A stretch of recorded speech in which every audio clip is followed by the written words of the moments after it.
Viator in Terra brings the latest scholarship in medieval times to a general audience. Popular consciousness is rife with misconceptions and myths about medieval times, owing to inertia in the school system, peer education, or just plain laziness. However, our mission needs time and effort to bring about. We have great passion towards this interesting and often misunderstood time period. Please see the description below for ways where you can give even the smallest support.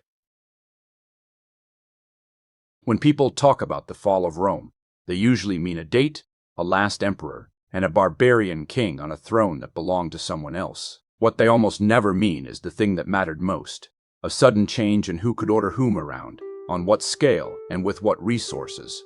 The Western Roman Empire disappears as a unified political actor in the 5th century, but its law codes keep being recopied. Its titles of consul, comes, patricius, and senator keep being claimed. Its roads and cities, its tax records and ecclesiastical hierarchies keep resurfacing in new contexts. What died was not Rome in some civilizational sense. Instead, what died was a particular configuration of power and extraction. Our job now is to explain what survived, what was dismantled, and what was re-engineered. To see that, we have to start not with marble and legions, but with the imperial balance sheet. The late Roman Empire was, above all, a tax state. It ran on the ability to convert land and labor into money and grain, which in turn paid for soldiers, officials, courts, and the symbolic machinery of imperial rule. Chris Wickham makes the basic contrast starkly. Tax, if it was collected with commitment, dwarfed other types of resource that rulers had access to. In general, tax-based states were therefore richer and more powerful than rent-based, land-based states. From Chris Wickham, framing the early Middle Ages, a tax-based state reaches into many more households than any one landlord ever can. It needs an assessment system, registers of who owns what and how much it's worth. It needs a cadre of tax assessors and collectors, plus courts to police evasion and corruption. That whole apparatus doesn't exist on the side of politics. It is politics, made bureaucratic. The Roman tax system didn't just skim the economy. It actively knit the Mediterranean together, binding Africa, Sicily, and Egypt to Rome and Constantinople to regular, state-organized flows of food and money. Wickham underlines how intrusive that could be. In the 6th century, he notes, imperial taxation could take roughly a quarter of the yield of the land in some regions, and that revenue moved grain, oil, and other goods across vast distances to feed the army and the great cities. That kind of land tax only works when the imperial government constantly watches. The government has to know who owns which fields, whether the land has been sold, how productive it is this year. Late Roman law tied peasants to their own districts, precisely to make that monitoring easier, and it also tied a whole range of crucial professions, like officials, soldiers, ship owners, bakers, or butchers to their roles in order to stabilize the tax infrastructure. When the tax collectors finally show up, they do so backed by armed force. The imperial fiscal system is, as Wickham puts it elsewhere, continuous, capillary, and potentially coercive for nearly everyone. Peter Heather, writing about Diocletian's reforms, makes the sheer scale of this apparatus very concrete. After an empire-wide survey of land and population, he notes that, as the new system developed out of what already existed, it was not exactly the same in each region of the empire. Some provincial populations had to pay a poll tax as well as hand over a percentage of their annual agricultural production, whereas others did not. Overall, it represented a Domesday Book level of administrative effort in terms of collecting and analyzing basic information, but carried out all the way from Hadrian's Wall to the Euphrates. The end result was to divide the empire into a known number of equal value tax units, making it possible for the first time for something close to actual budgeting to take place, in the sense that the overall sum required in any given year could be divided between the total number of tax units to generate a figure for the amount of taxation to be demanded from each jugum. From Rome Resurgent, this is what we mean by a high-capacity state. Not just a big army, but the information systems to budget, allocate, and enforce. When we strip away the romance, we see that Rome looked like a particular configuration of 5 things. The empire relied overwhelmingly on land tax, assessed and collected in money and kind. It supported a large, salaried army and police function, supplied by the tax base. A literate bureaucracy ran the empire by keeping records, issuing laws, and running courts. An imperial ideology, increasingly Christian, presented this whole system as natural and necessary.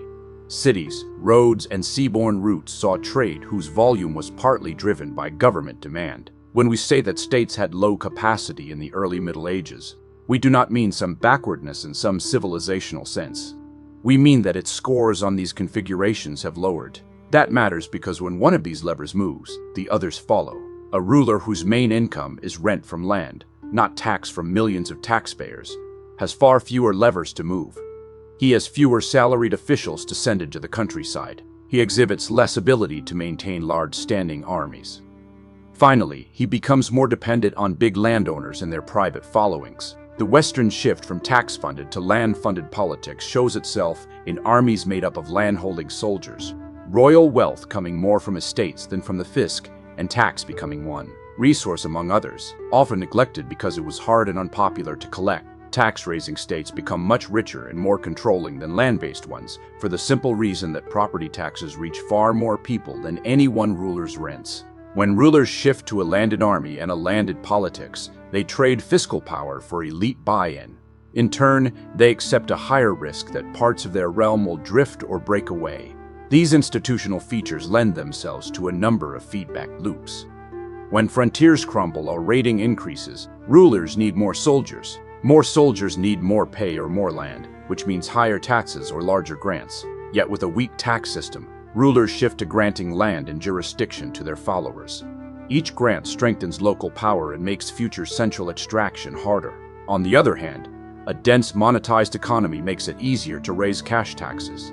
In turn, cash taxes support a bureaucracy. Bureaucracy then can enforce property rights and contracts that foster trade. When trade and coin use shrink, tax capacity falls, and the state becomes more dependent on payments in kind and the cooperation of local magnates. That changes not just the economy, but who wields power at every level.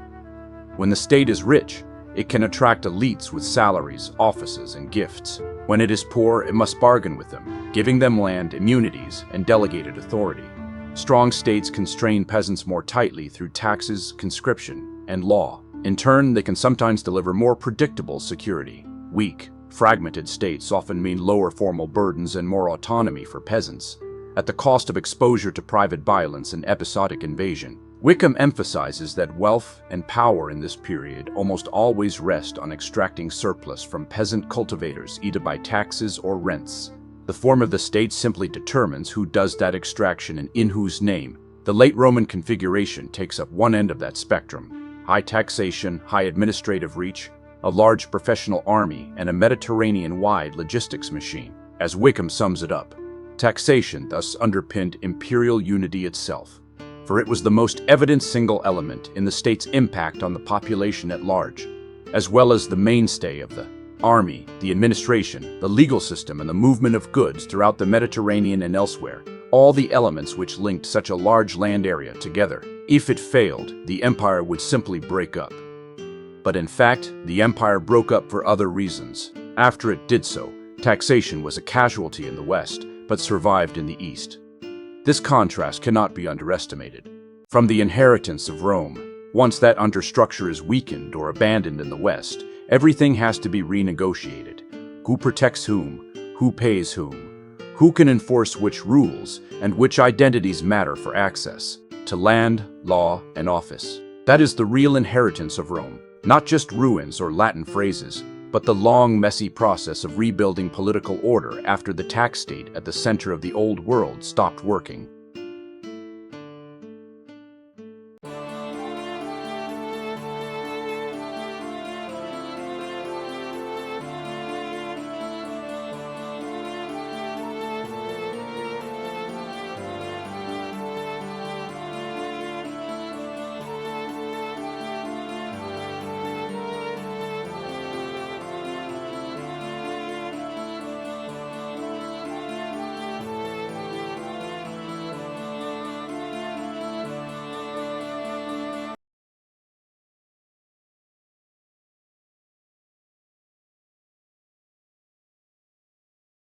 The time immediately after Rome's fall did not have spreadsheets, budget reports, or census microdata.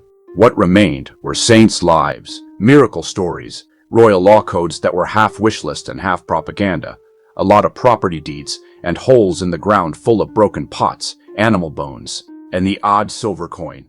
Discussions about state capacity or peasant agency demand honesty about how to infer all of that from a combination of biased documents and material culture. Half of the fun from studying the period derives from grappling with the evidence on hand. After all, the way people told stories was itself part of the political economy. Most of our narrative information about post-Roman Europe comes from a narrow caste of writers, bishops, and abbots like Gregory of Tours, Bede, Isidore of Seville, or Julian of Toledo, court intellectuals, monastic chroniclers, and a few lay aristocrats and bureaucrats. They wrote to intervene in politics and pass down their record of affairs, not to satisfy modern curiosity. Take Visigothic Spain. Collins stresses how the 7th century councils of Toledo and the royal law book Libera Judiciorum are saturated with bishops' anger at royal abuses under King Chindasuinth, leading to their attempt at redefining kingship itself. After Chindasuinth, the episcopal establishment vented its resentment in an epitaph composed by Bishop Eugenius II of Toledo, and I quote, "I, Chindasuinth, ever the friend of evil deeds, committer of crimes, Chindasuinth, I, impious, obscene, infamous, ugly and wicked, not seeking the best, valuing the worst." The same cluster of texts then insists that law should curb the greed of rulers and that the king himself is subject to the code. The bishops defended their own property and clientele, but they also sketched a model of kingship where royal authority is constrained, not absolute. When scholars say that Visigothic monarchy had a relatively legalistic political culture, what they really mean is that this whole package of epitaphs, invective council canons, and lawbook prefaces looks like a coordinated episcopal project to pin the king inside a framework of rules that protects church property, stabilizes elite conflict, and turns obedience to law itself into a criterion of legitimate rule. Our job is to read around the surface moralizing and instead ask, who is being blamed? Who is being praised? What social arrangements are being normalized? Gregory of Tours, for instance, rails against bad tax practice, but also takes for granted that good kings will remit or lower burdens. The very fact that remission is portrayed as a dramatic, quasi-miraculous event tells us that regular taxation is both resented and normal. Chris Wickham reads Gregory's tax stories as revealing a Merovingian state that was thin but real. The Merovingians had power enough to levy money, yet fragile enough that kings won popularity by suspending or reshaping its exactions. In Julian of Toledo's History of Wamba, we get a textbook case of how narrative sources also serve as political actors. Julian retells a failed rebellion against King Wamba. The bishop, however, quietly manipulates the story to rescue both the king's dignity and the bishop's moral authority.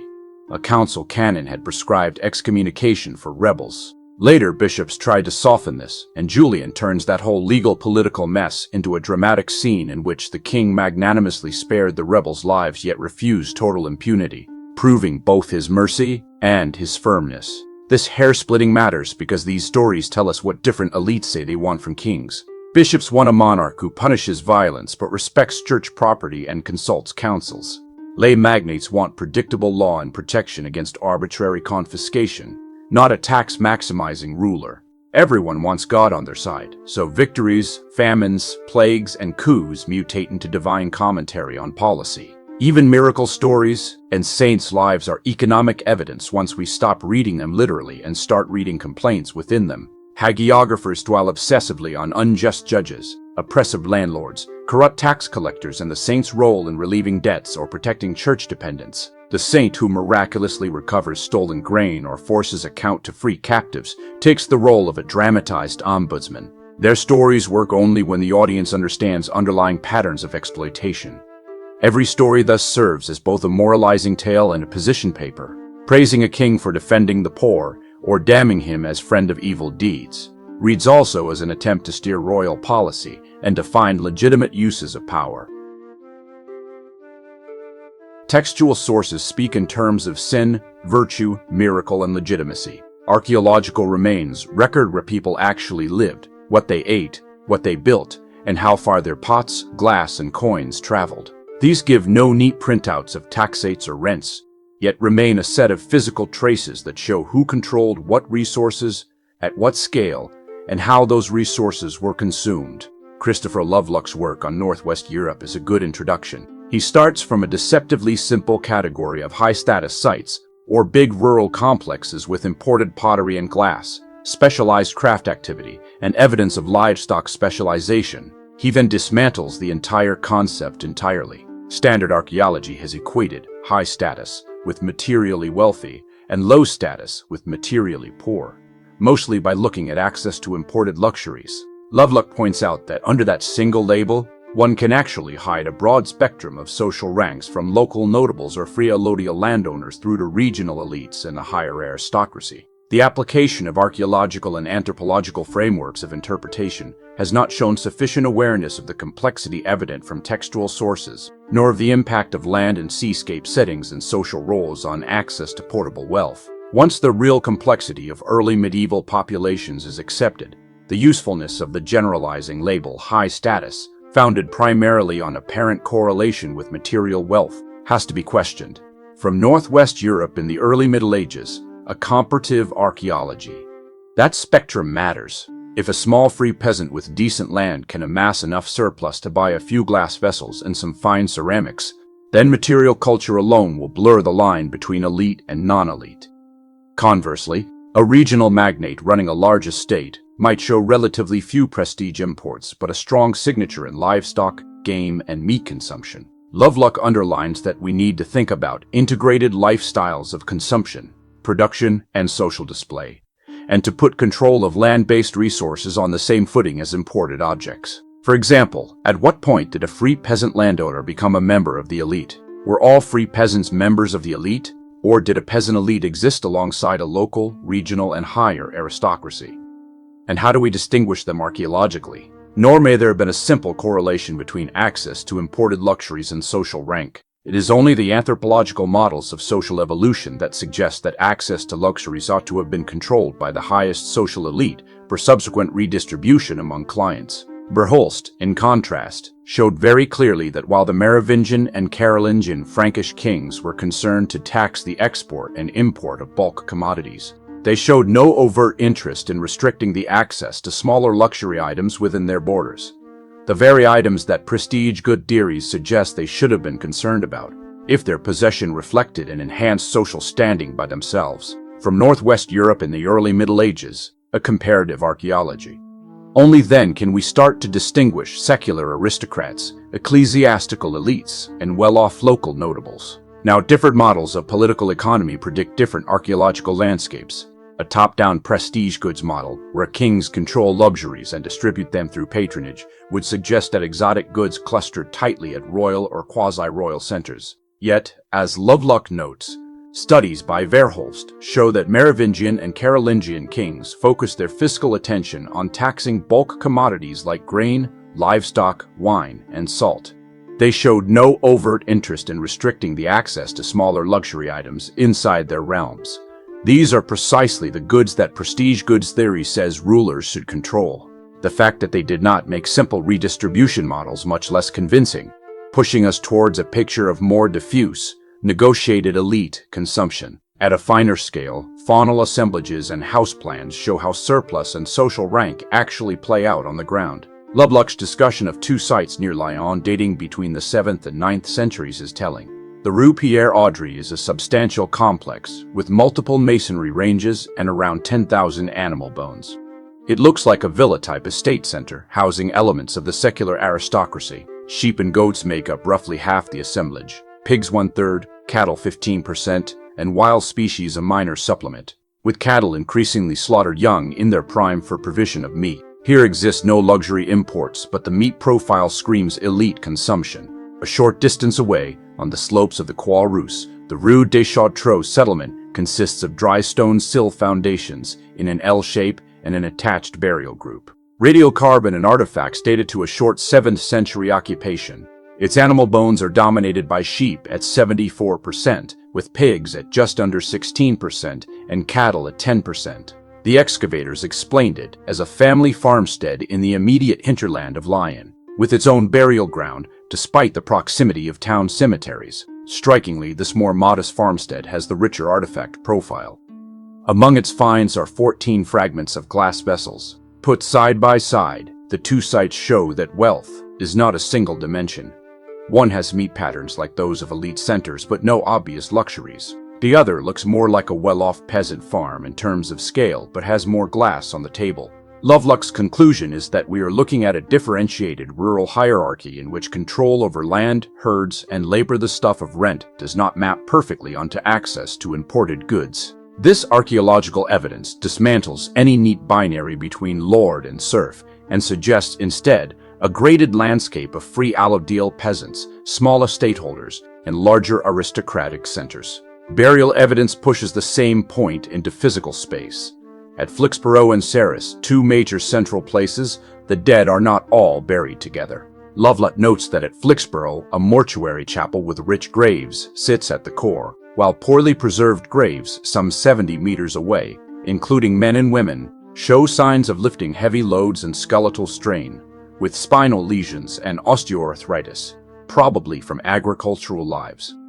A second grave cluster at Ceres 300 meters south of the chapel with many 7th century burials may represent unfree members of the community who did not allow burial in the main cemetery. Even if archaeologists are cautious about reading status straight off cemetery plans, one strains to ignore these patterns. In these rural centers, elite graves cluster around chapels and high-status residences. Another group of graves, physically pushed to the margins, contains bodies with the wear and tear of heavy agricultural labor.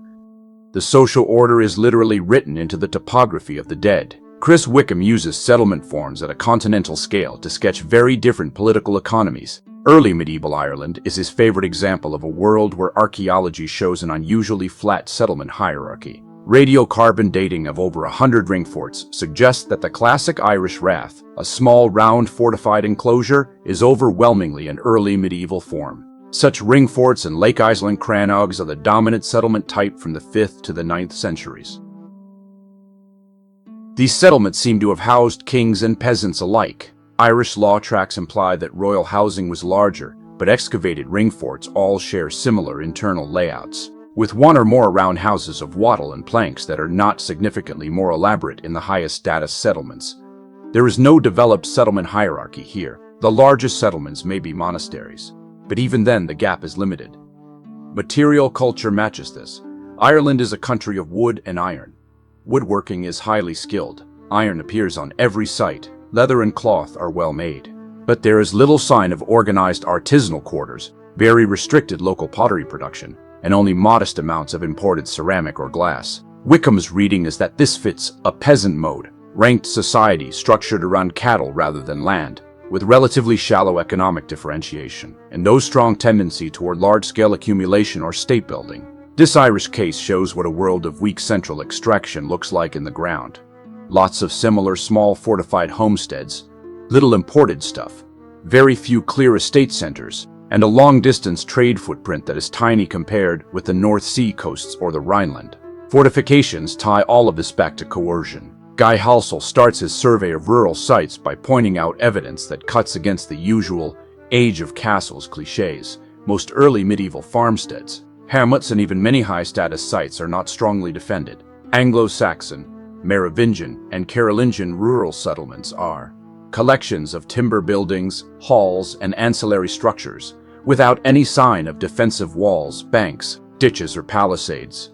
The halls themselves can be defended for a time thanks to narrow opposed doors, thick walls, and damp thatch. In practice, however, raiders would often find it easier to pen in the inhabitants with some warriors whilst the remainder rounded up the cattle, other livestock, food, and whatever loot could be found.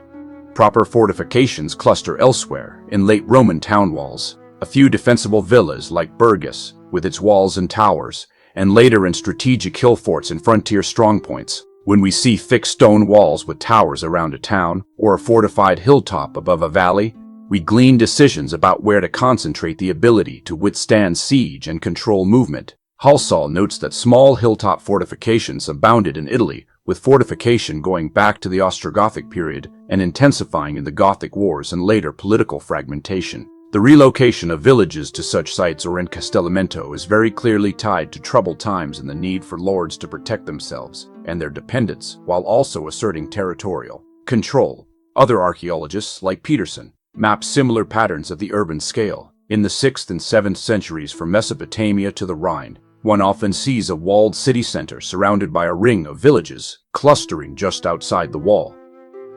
Together they form an urban community of perhaps 10,000 people within a day's walk of the enceinte. Even if the space inside the walls is only partly built up, in war, those suburban and rural zones become legitimate targets for attack. In response, rural populations flood into the fortified core. Partly empty walled space is then used for grazing, crops, and refugee camps during siege. Read this way, settlement hierarchies speak to how concentrated power and markets were. A steep hierarchy of emporia, royal villas and big estate centers implies strong points of extraction. A flat landscape of ring forts or small farmsteads points the other way. The distribution of imports and specialized crafts indicates which nodes are plugged into long-distance exchange, and whether that access is tightly monopolized or widely diffused. Burial patterns reveal how visibly ranked a society is, and whether there is a clear spatial separation between elites, free dependents, and the unfree. Fortifications and castles mark moments when coercion and enclosure have been physically intensified and often correlate with phases of state breakdown, frontier war, or internal aristocratic conflict. Of course, we are the ones who assign these meanings. Potsherds and postholes do not say feudalism or weak state on their own. However, one can lay these material patterns alongside letters, law codes, chronicles, and charters to test these assigned meanings. A king can claim to dominate trade. If imports are actually scattered across dozens of medium-sized sites, that power was probably more negotiated than commanded. A bishop can complain about unbearable oppression. If the countryside around his see shows very modest estate centers and no big fortified nodes, then his oppression might be more about local rivalries than about a crushing tax state. Archaeology gives us the spatial and economic baseline against which to measure what kings, bishops, and aristocrats said they were doing and what they were in fact able to do. Charters, law codes, and councils are the slow, granular data of post-Roman political economy. They tell us who owns what, on what terms, and what kinds of conflicts and anxieties people thought worth legislating about. Charters are essentially contracts, written sales, gifts, leases, manumissions, and immunity grants. Their formulae encode whole economic frameworks. A good example is the famous will of Bishop Kapampangan of Le Mans from the year 616. It preserves stock donation phrases like pro anime me remedium, pro anime me remedio, pro mercede anime nostre, for the remedy of my soul, for the recompense of our soul, and I command that they be free with all their possessions, and that they should have the protection of the Holy Basilica. On the surface, this is pious rhetoric. Underneath, we see a sophisticated redistribution of property and people. Bertram divides his estates among churches and the poor, frees both Roman and barbarian slaves, and places them, with their heirs and goods, under church protection. He orders commemorative distributions to the poor either in clothing or gold, and assigns revenues to fund liturgy in his tomb. Several things here speak to the political economy of the times.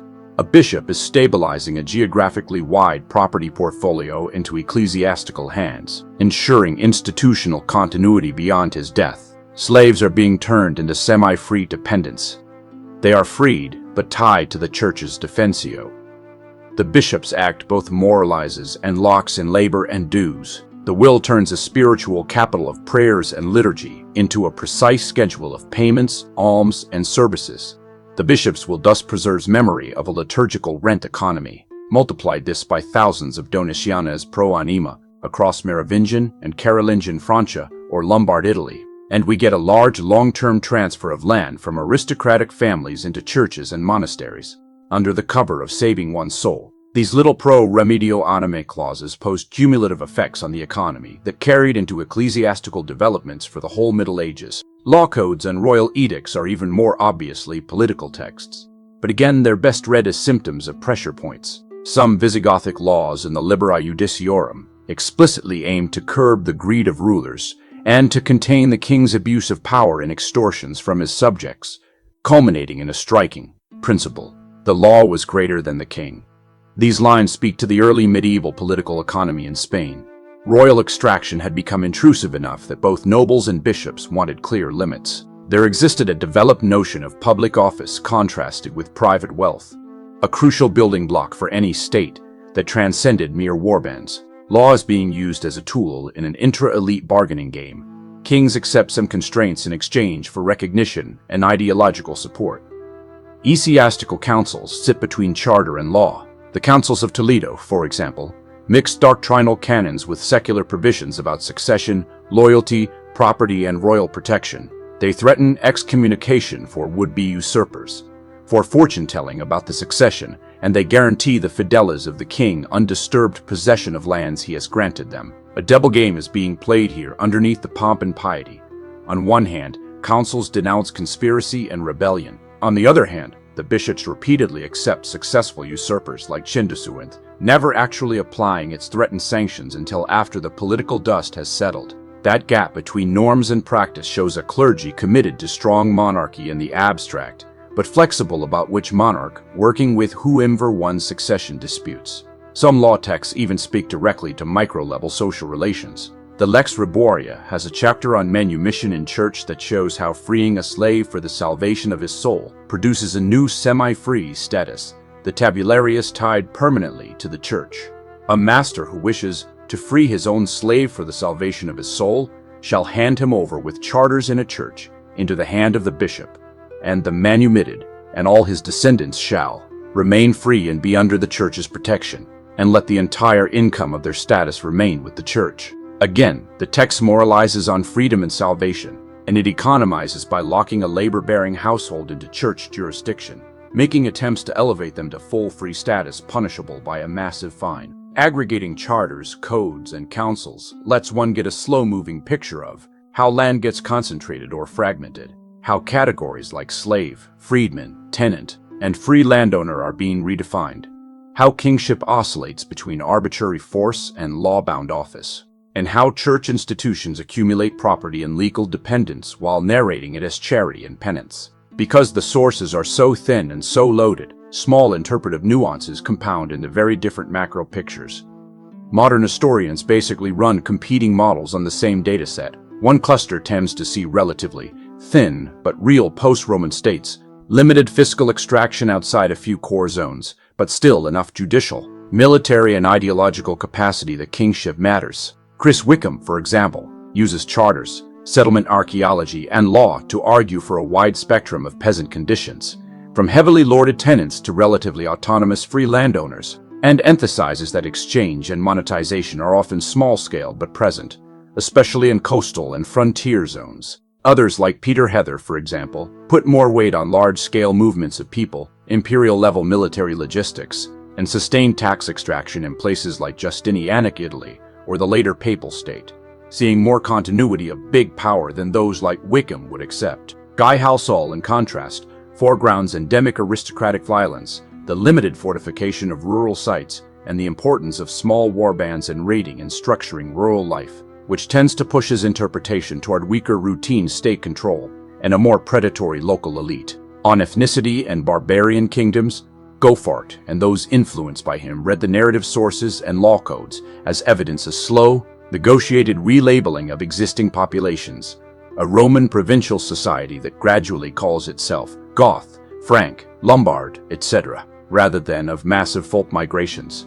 Archaeologists, such as Lovelock, and historians like Woods and Jimenez, working on Visigothic Spain, bring in the material record of central places, churches, and rural sites to show how regional power blocks and negotiated relationships between center and periphery shape what being Visigothic actually meant on the ground. The point for our purposes is not to adjudicate all these debates in the video, but to be honest that when we say the Merovingian state was thin, or Visigothic kingship was legally constrained, we are choosing one reading of the evidence over others. The same council canon can be read as proof of strong royal episcopal control, or as desperate overreach. The same emporium as either a royal creation for toll collection or a bottom-up trading hub that kings later latch onto. What we can do, and what this section sets up, is show viewers how the raw materials work.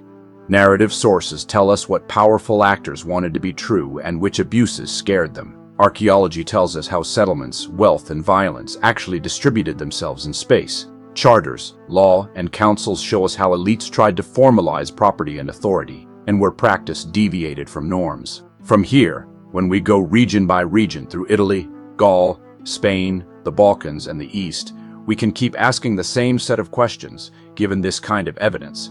How did institutions evolve? How were people organized? And who could make whom do what?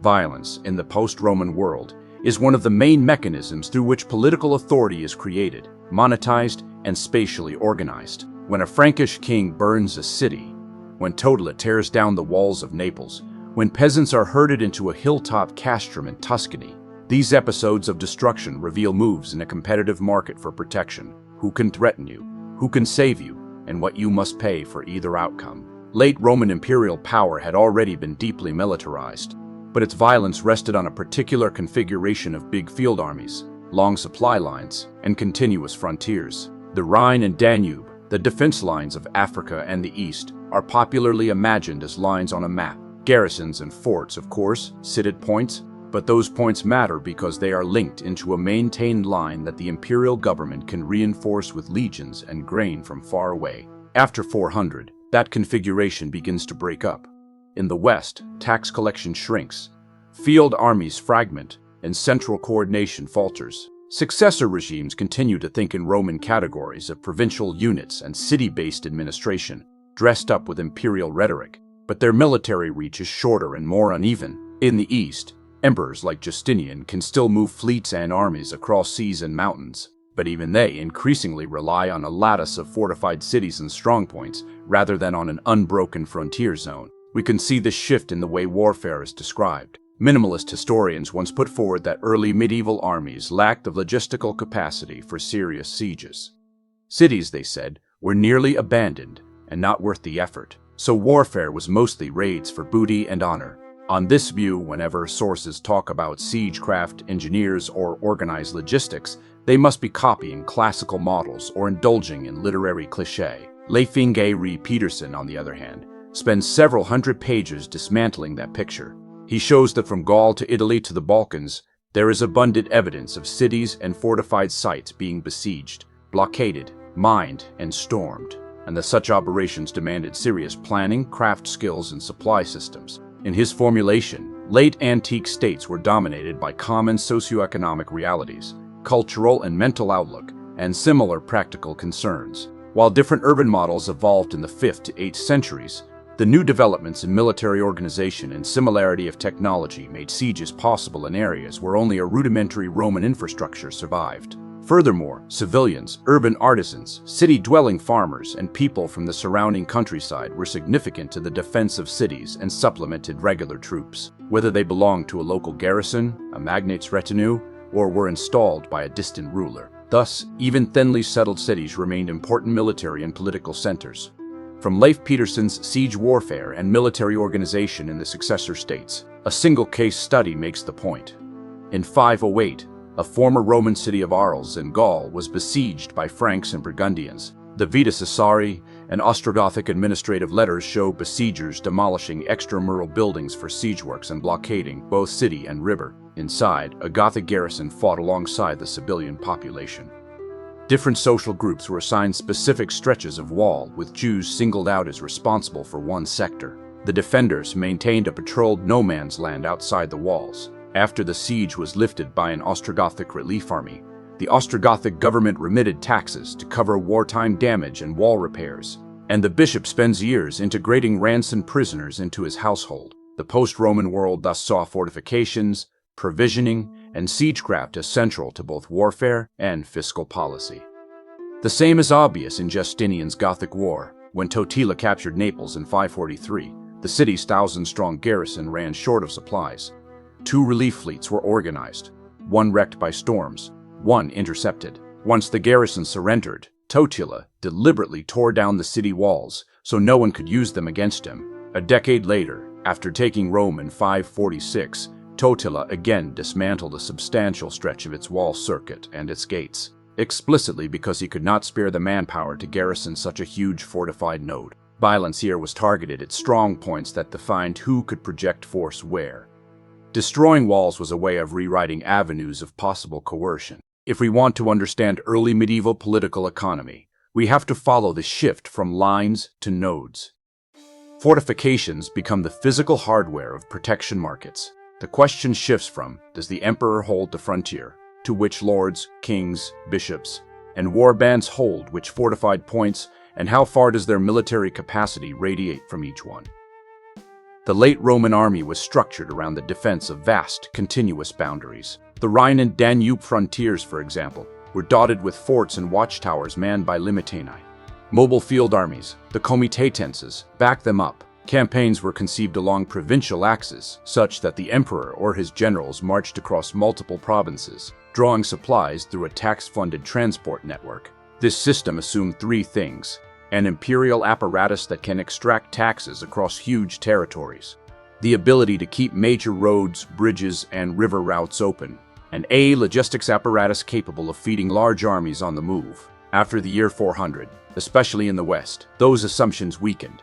Successor kingdoms inherited pieces of the Roman fort system, but they could not sustain a continuous frontier. The Frankish kingdom, the Visigothic monarchy, the Ostrogothic regime in Italy, and later the Lombards and Anglo-Saxon polities all operated with smaller tax bases, more fragmented command structures, and more limited transport control. What they could reliably hold were nodes of cities, walled towns, hill forts, fortified churches, monasteries, and bridgeheads. Any kind of fortified or defensible site could become the object of a siege. From great metropoles like Constantinople, Antioch, Thessaloniki, or Rome, down to the smallest hilltop fortification, the object of war thus changed. Instead of thinking in terms of thrusting armies across open frontiers, rulers and aristocrats thought in terms of acquiring, defending, or neutralizing nodes in a settlement network. Halsall's survey of fortifications in the barbarian West shows the same pattern from the other side. In western and northern Britain, Iron Age hill forts are refurbished in the 5th and 6th centuries. South Cadbury and Dinas Powys, for example, are turned into high-status sites with specialist craftworking and links to long-distance trade. These hill forts are not border posts in any Roman sense. They are local power centers, high-status centers used intermittently in war as refuges and bases. When the Northumbrian king Ecgfrith is destroyed at Nectansmuir in 685, the battlefield lies at the foot of a small hill fort, Dunnichen. Either the Picts ambush a column marching to besiege the fort, or they choose their ground in its shadow. In either case, the fort is a strategic hinge in the middle and upper Rhine Valley. Similar small univalid hill forts mark 5th century Alemannic high-status sites, often with craft specialization. Most are abandoned in the early 6th century, then some are reoccupied in the 8th, as Frankish aristocrats like Count Wolfold build their own hilltop castor in response to civil war and dynastic crisis. Again, these are not parts of a neat frontier system. They are local nodes in struggles between rival elites. On larger scales, we can watch the same logic at work in Italy and on the Carolingian frontiers. In Justinian's Gothic War, both Goths and imperial forces struggled to control a chain of fortified towns and cities rather than any abstract boundary line. Totila's victories at Faenza and Florence do not push a front forward in a smooth line. They flip a series of fortified centers from one allegiance to another. His capture of Naples is less about holding a patch of countryside and more about seizing an important naval base that can cut the grain route from Sicily to Rome. Later, he systematically targets strategic fortresses like Ausimum, whose fall cuts land communications between Rome and Ravenna. The same node-based strategy underpins East Roman operations. When Narses leads his expedition into Italy in the 550s, Roman naval supremacy allows them to move along the Adriatic coast, using ships as floating bridges to hop from rivermouth to rivermouth to rivermouth, ultimately entering Ravenna and then pushing on via Rimini. The aim is not to restore a frontier in the abstract, but to seize enough major fortified points like Ravenna, Rome, or Chiapenine passes such that the rest of Italy's political geography falls into line. On the Frankish eastern frontier, the realm's edge had become a chain of forts, anchoring river lines and natural choke points by the 8th and 9th centuries. Hamburg and Frankfurt both emerge from such strong points. Saxon and Frankish forces build and fight over hill forts along the frontier. Rivers and forests are used in combination with forts to bar enemy movement. Alfred of Wessex's Burr system makes this logic unusually transparent. After the Dane raider crisis of the 870s, he orders the construction or reoccupation of a mesh of burrs fortified places so that no one lived more than about a day's journey from one. Each burr is assigned a district whose hides are responsible for manning and maintaining its walls at a fixed ratio of men to wall length. Excavations at Winchester show that many of these burrs were planned towns with regular street grids, royal palaces, monasteries, and toll-taking markets built into or alongside Roman walls. The frontier of Wessex grew into the outer ring of nodes in this network. Defense of the realm developed a concept of operations reliant on control of a network of strongpoints that also become fiscal and administrative hubs. Even where there is no attempt to form a tight system, the same transformation is visible from below. In Tuscany and Lazio, many hilltop villages begin as clusters of wooden huts protected by simple palisades in the 7th and 8th centuries. Over time, stone walls are added, enclosing granaries and churches. By the 10th and 11th centuries, these sites are castelli fortified villages that concentrate both people and lordship. What begins as a practical security measure becomes a durable node in a hierarchy of coercion and extraction. This shift from border defense to node defense has three big consequences. Violence becomes more localized and spatially uneven. Instead of a relatively uniform imperial frontier, we have dense clusters of coercion around cities, forts, and hilltop villages, and much looser control in between.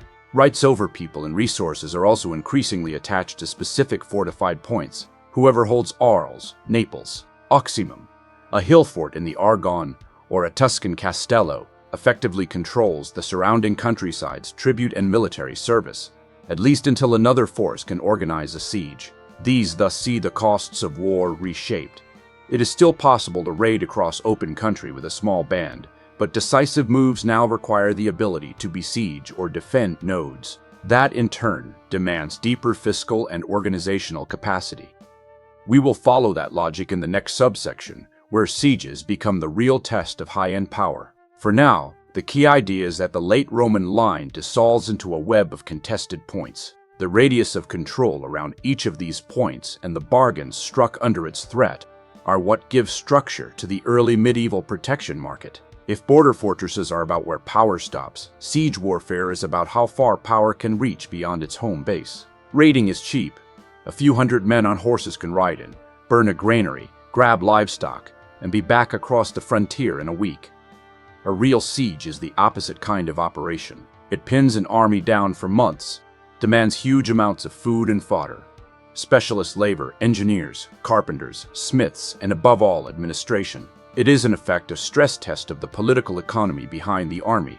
The Persian-Roman War of 502 to 502 to rival 3 around Amida and Edessa is a good window into what a serious siege looked like from the defending side. When news came that Persian raiding parties were close and the harvest was threatened, the authorities in Edessa shut the city down and shifted the entire urban economy onto a war footing. Joshua the Stylite describes how the defense commenced with repairing city walls and digging new ditches. The decayed city gates were further blocked with great stone slabs. Because there was not enough iron in public stores for new gate bars and sluice grills, every house in Edessa furnished 10 pounds of iron for their make. That last point implies a lot. A city preparing for siege has to mobilize forced labor for ditch digging, requisition building materials, and, when public arsenals are empty, tap the private wealth of its big households in kind. Iron bars, hinges, nails, and scrap are suddenly more important than silver plate. When the Persians finally approach, the citizens of Edessa demolish their own economic hinterland. The Edessenes pull down all the convents and inns that were close to the wall and burned the village of Kefar Salem, also called Negbath. They cut down all the hedges of the gardens and parks that were around and felled the trees which were in them. They brought in the bones of all the martyrs from the churches which were around the city and set up engines on the wall and tied coverings of haircloth over the battlements. From Leif Peterson's Siege Warfare and Military Organization in the Successor States. Here the cost of siege warfare extends from field army expenses to deliberate self-destruction of productive assets, gardens, orchards, suburban villages to deny the besieger cover and supplies. Siege defense force is a negative investment of ripping up capital painstakingly built in peacetime. Only a regime that can command that sacrifice and still keep the city loyal expresses a proper coercive and ideological reach. On the besieging side, the demands are just as revealing. When Qabat's Persians take Amida after a 3-month siege, 1 in 10 surviving men are executed and the rest enslaved, with the wealth of the city dragged off to Persia. That kind of haul is what makes a siege financially rational. But the other side of the ledger is the army Anastasius has to mobilize in response, a reported 40,000 men, split into 3 forces, with the emperor's own nephew as one of the commanders, marching to retake Amida and threaten Nisibis. Even if the numbers are inflated, it all presupposes a fiscal machine that can feed tens of thousands of soldiers and animals for a campaign season, and a command structure that can coordinate multi-army operations. A high-capacity state in this time thus manages to cover distances over which governing apparatuses can sustain high-intensity operations, including sieges, without bankruptcy or losing control over elites. Political development in the post-Roman West gets revealed by watching who cannot do this. Early Frankish warfare saw relatively crude 6th-century attempts when contrasted with later, more sophisticated Carolingian operations. Gregory of Tours' story of the Siege of Comminges, for example, is almost slapstick. The besieging Burgundian and Frankish army cobbles together battering rams with roofs made from wagons, planks, old saddles, and wicker. These contractions are smashed by stones dropped from the walls.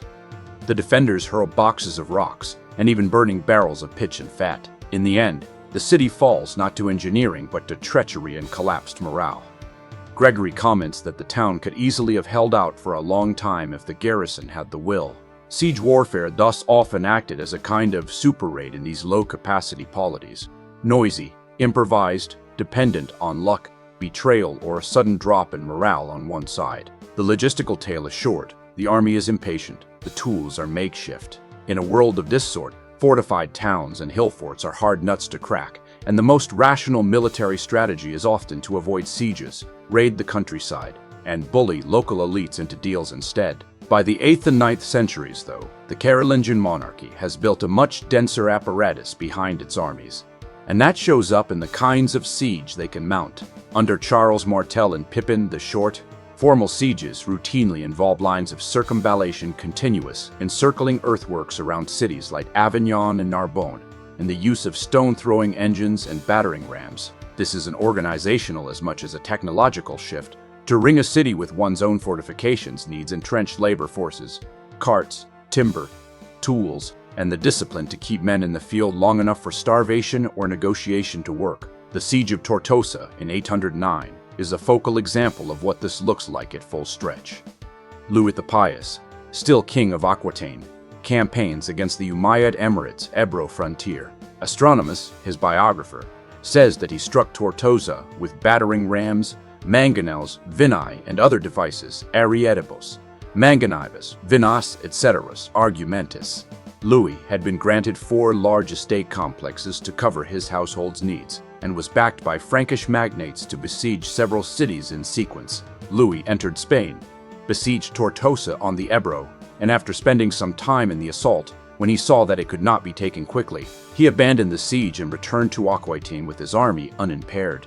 Even in failure, the point is what is taken for granted. A Frankish king can march deep into enemy territory, keep an army in front of a major fortress for some time, then pull out without a catastrophic rout. The estate network and the magnates' resources are enough to keep thousands of men and animals fed for a protracted siege, to transport heavy wooden structures like mobile covered shelters and stone-throwing engines, and to survive the opportunity cost of having so many warriors away from home for a season. From this episode, we may generalize that Carolingian siege capacity is inseparable from the estate system. Troops are raised from tenant populations. Estates supply grain, wine, fodder, timber, and skilled workers. Magnates are legally obliged not just to fight, but to bring the kit and expertise to garrison cities, repair walls, construct fortifications, or besiege an enemy city. In other words, the expectation that every great landholder is also a kind of local military contractor is baked into capitularies and campaign practice alike. Siege warfare depends on those vertical ties of lordship and on the ability of kings to coordinate them. We also get one of the starkest testimonials about the social cost of that military machine from Istria, a region Charlemagne had taken from the Byzantines in 804. Under the Greeks, the Istrians say, they had never been forced to provide fodder. work free on public estates, feed dogs, or pay annual livestock levies. Now they must hand over sheep and lambs every year, provide transport as far as Venice, Ravenna, and Dalmatia, and see their sons and horses conscripted whenever the Duke marches to war. These complaints essentially describe a Carolingian war tax and labor system geared to sustain long-range campaigning, including sieges. The price of the empire's wider military reach is heavier exactions and deeper penetration of royal demands into freeholder households. Siege warfare, then, is where ideology about defense of the faith or protection of the poor collides with the hard constraints of surplus and administration. It tells us how much coercion rulers can exert over labor and materials in their heartlands. Edessa's compulsory iron levy, Istria's forced transport and fodder, how far they can project that organized violence into enemy territory, the campaigns against Amida and Nisibis, Louis' move on Tortosa, and how much risk and delay their elites will tolerate before backing out or turning on them. Anyone can raid with horses, weapons, and a loose promise of loot.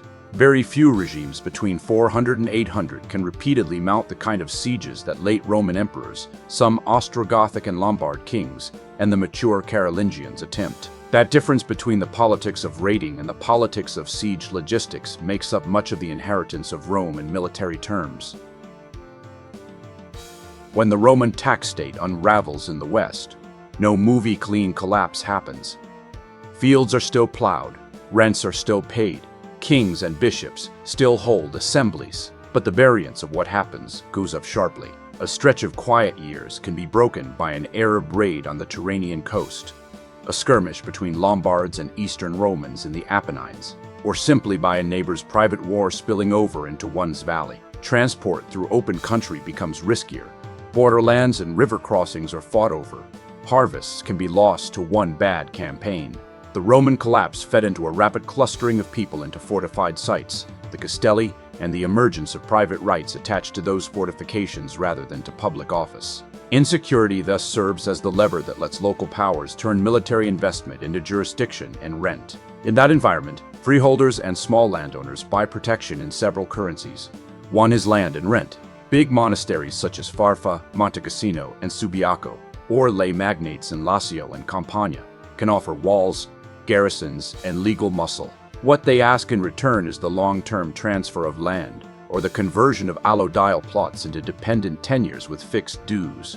A second currency is labor and obedience, roadwork, castle guard, carting supplies for armies, hosting retinues, turning out with weapons when the Lord calls. The Roman state already knew how to demand this kind of service for public defense. Late imperial law spelled out the duties owed by landowners and their tenants: building and repairing roads, manufacturing arms, restoring walls, provisioning the annona, and other public works that allow defensive operations. In the 5th century, these are still framed as obligations to the emperor. By the 10th and 11th, very similar services are owed instead to the holder of the nearest castle. Central Italy gives a particularly clear view of how this protection market was institutionalized. By around 1050, most of central Italy, from north of Siena down to Capua, is dominated by fortified villages enclosed in walls. These castelli represent economic reorganization and political control. Above all, they create active local societies with militarized village elites, boni homines or milites castri, who live inside the same walls as their peasant neighbors, but are hard for bishops and great monasteries to control. The legal texts attached to those castles show how protection becomes a package of rights. In the 978 lease for Castrum Vetus near Velletri, the monastery of Estistor, Andrea and Silas keeps the economic take rents, planaticum et herbaticum, grain and pasture dues, and civil jurisdiction over land disputes, but hands to the lay aristocrat Crescencio high justice, bandum sanguinis et forfacture, and judgments concerning roads and army service. In plainer terms, Crescencio acquires the right to shed blood and levy fines, and to decide who must turn out for military duty and who can use the roads. The physical castle and its garrison are only one part of the bargain. The rest is a juridical monopoly over violence and mobility. Similar concessions occur across the Sabina. In 1340, Pope Benedict VIII conquers the castle of Boccignano from the local counts and hands it to Farfa, along with the placitum et districtum, the power to bring men to the court, as the counts of the county of the Sabina were previously accustomed to do. The document spells out what this justice covers: homicide, wounding, theft, arson, betrayal of the castle, adultery within the walls. A whole slice of what had been public criminal law is now defined as a private appurtenance of the castle. A roving band can only loot what it can carry off, and it has no reason to invest in walls or to moderate its violence. A castle lord, by contrast, has sunk costs in stonework, ditches, and armed clients. He wants his tax base alive and reasonably productive. Violence doesn't disappear, on the contrary. The legal texts are full of threats and penalties, but it is regularized. Protection is no longer an occasional favor and has become a recurring service to which a recurring stream of rents, labor, and jurisdictional fees is attached. The Signorie Banale of West Francia and Italy, the basket of lordly rights that includes castle guard, tolls on roads and river ports, compulsory use of mills, cart service, hospitality, and especially the profits of justice is basically the old royal banam turned into a local protection package. Lords come to dispose of a wide range of rights as private prerogatives, from billeting troops to dues for traveling a road or attending a market, culminating in an increasingly privatized justice. What makes this possible is that kings can no longer reliably enforce their own ban. They either cede it formally through immunities and grants, or lose it de facto to powerful regional players. Incastellamento is the spatial expression of that shift. Around Rome, lords in the 10th and 11th centuries physically moved their dependents, often free peasants, into hilltop villages, reorganizing their tenures and their rents as they did so.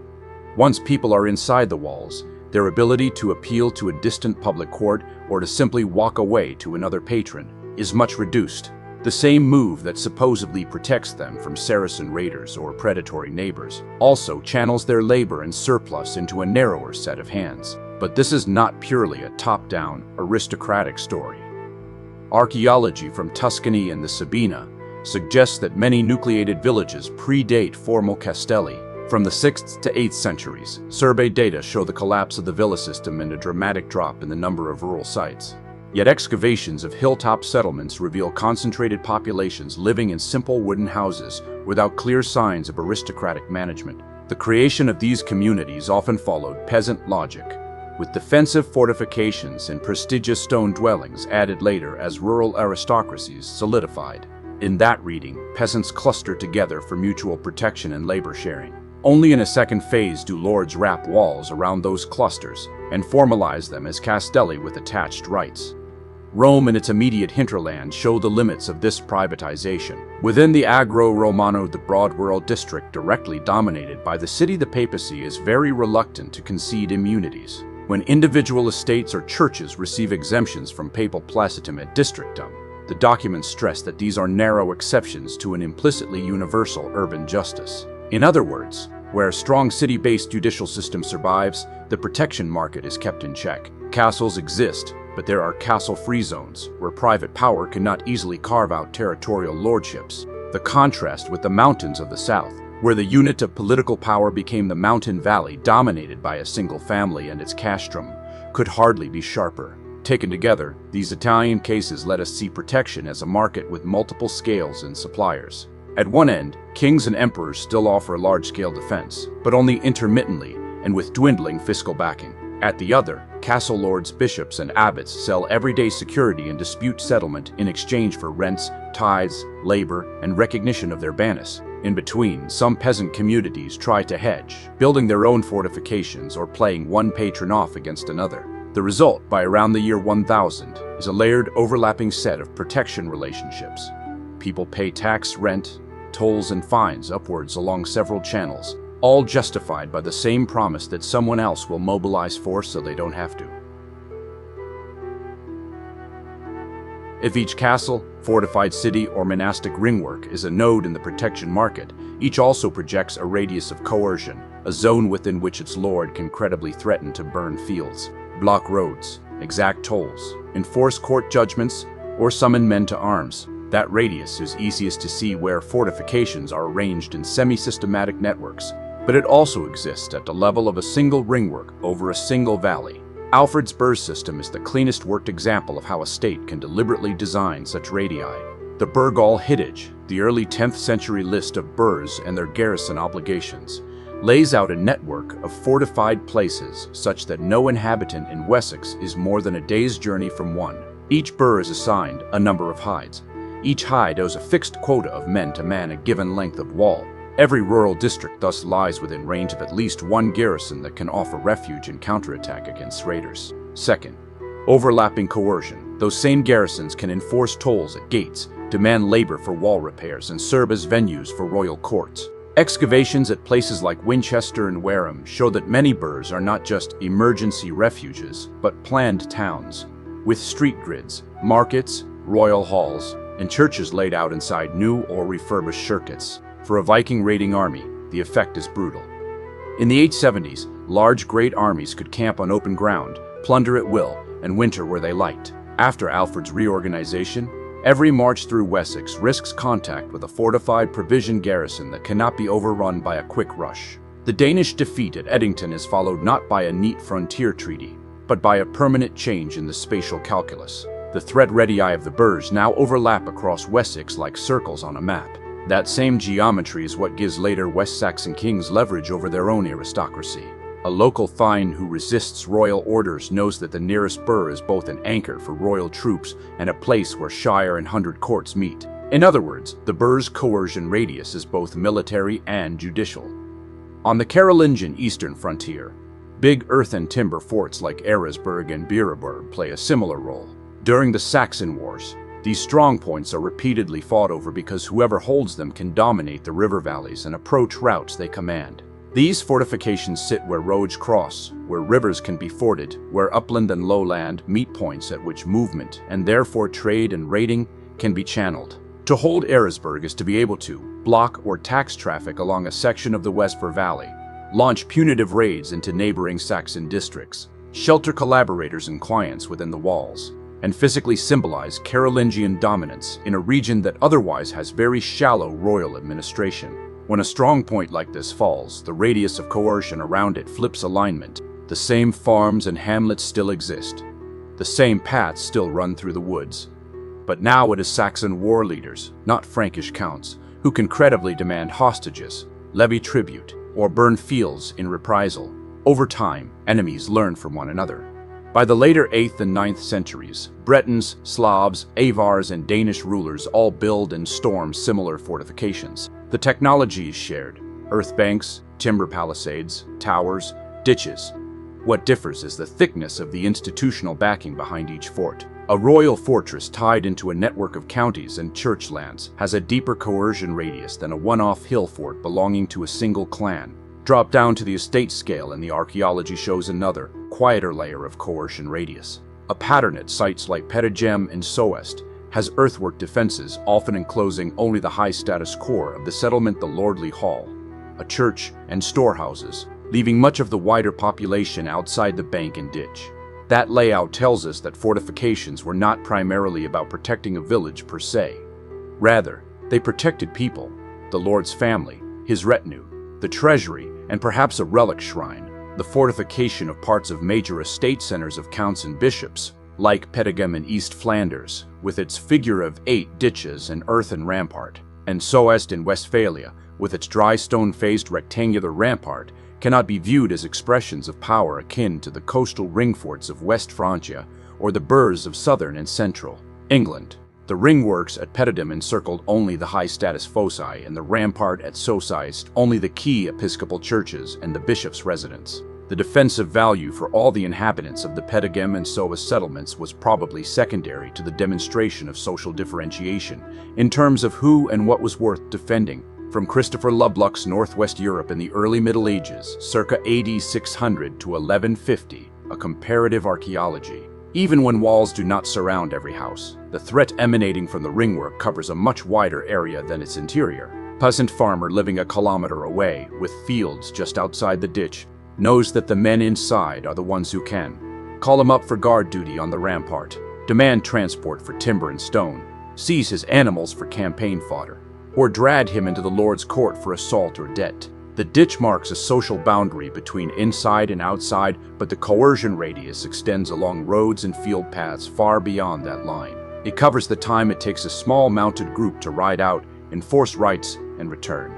Before there is any formal seigneury with written lists of banal rights, there is, in practice, a zone around each fortified nucleus in which people behave as if the Lord's decisions and threats matter more than anyone else's. In central and southern Italy, small hilltop fortifications become common as early as the Ostrogothic period. The Gothic Wars and later Lombard and Frankish conflicts accelerate the relocation of settlements to defended hilltops. The troubled times, he writes, led to the relocation of many villages to fortified hilltop sites, a process known as incastellamento. In much of central Italy, these are usually fortified villages, not castles plus separate villages. The peasants live inside them freely, with binding leases to churches and lords, and they cultivate surrounding lands. The interior is stratified with tower houses and stone halls at the summit, humbler structures lower down. A single castrum, however, now dominates a whole catchment. In a typical Apennine valley, one or two castelli sit on spurs above the best land. Their lords, whether monasteries like Farfa and San Vincenzo, bishops or lay families can close or police the main paths through the valley, exact passage fees at gates or bridges, impose market tolls at the one safe trading point, and enforce their own courts on homicide, theft, arson, and breach of peace, as grants of placitum et districtum make clear. Here the radius of coercion, almost the whole valley. Anyone who wants to move goods or people in or out must reckon with the castrum. Anyone who offends local norms can be punished under its ban. Even if, as in some Sabine cases, the ultimate landowner remains a monastery and the lordly family only holds the castle and judicial rights, the castle's presence reshapes how surplus is collected and disputes are settled. In the Agro Romano immediately around Rome, that pattern is held somewhat in check by the papacy's determination to keep justice under city control and to avoid conceding universal immunities. But step outside that radius and into the hills, and the castle's coercion field is the basic unit of political geography. Over the long run, once these radii of coercion become dense, stable, and legally codified, they start looking like territories. The 11th century castellamento the district attached to a castle, with defined obligations in justice, military service, tolls, and labor is essentially a coercion radius with written borders. The rights that count and bishops once exercised in general now attach to a patch of land defined by how far a particular strongpoint's reach is recognized. For present purposes, the key point is simpler.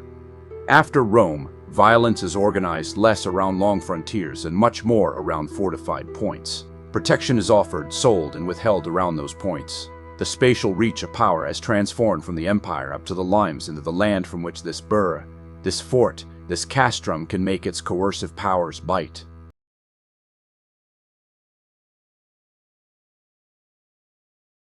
Of all Roman institutions, the Catholic Church carried the most weight across the breakup of the Western Empire. It kept land together. It kept writing alive. It preserved rules, archives, rituals, and long habits of public speech. It gave rulers a way to look lawful, holy, and necessary. It gave local societies a place where memory could be stored and claims could be made. In many regions, it became the strongest body that could still coordinate people across distance when kings died, dynasties failed, and fiscal systems thinned out. The church in the 4th and 5th centuries became an elaborate structure, with perhaps 100,000 clerics of different types, more than the civil administration, and steadily increasing in wealth as a result of pious gifts. It was not part of the state, but its wealth and empire-wide institutional cohesion made it an inevitable partner for emperors and prefects, and a strong and influential informal authority in cities. The cathedral church by 500 was often the largest local landowner, and therefore patron, and unlike in the case of private family wealth, its stability could be guaranteed. Bishops were not allowed to alienate church property. The fact that this institutional structure did not depend on the empire, and was above all separately funded, meant that it could survive the political fragmentation of the 5th century, and the church was indeed the Roman institution that continued with least change into the early Middle Ages. From Chris Wickham, The Inheritance of Rome. The Catholic Church commanded scale, revenue, a trained literate class, and an internal hierarchy. It drew on both local roots and trans-regional links. It had property rules that made institutional continuity much more likely than in aristocratic families. Those qualities made it unusually durable in a world where a great deal else had become contingent. Christianity's dominance was not just a matter of belief. It was also a matter of organization and wealth. Some bishops were certainly already functioning as prince-bishops, and the popes had gone a long way to achieving a position of dominance in Western Europe. Also, monasticism, originating in the Nile Valley in the 4th century, had risen to considerable prominence in Western Europe, with a dense distribution of monasteries and an astonishing proportion of the productive land in their hands. From David Rawlinson, Early Medieval Europe. The Church handled beliefs, doctrines and rites, land, archives, officers, dependencies, and routes of communication all hand in hand. That combination makes the Church impossible to treat as background. The Catholic Church played its own role in the same vein as armies, taxes, forts, and notables' estates. It was part of the operating system of power.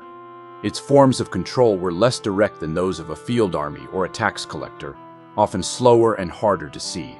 Bishops and abbots could not always force outcomes on their own, yet they very often shaped the terms on which outcomes became legitimate. They controlled land, access to literacy, the language of justice, and much of the ritual by which authority was made public.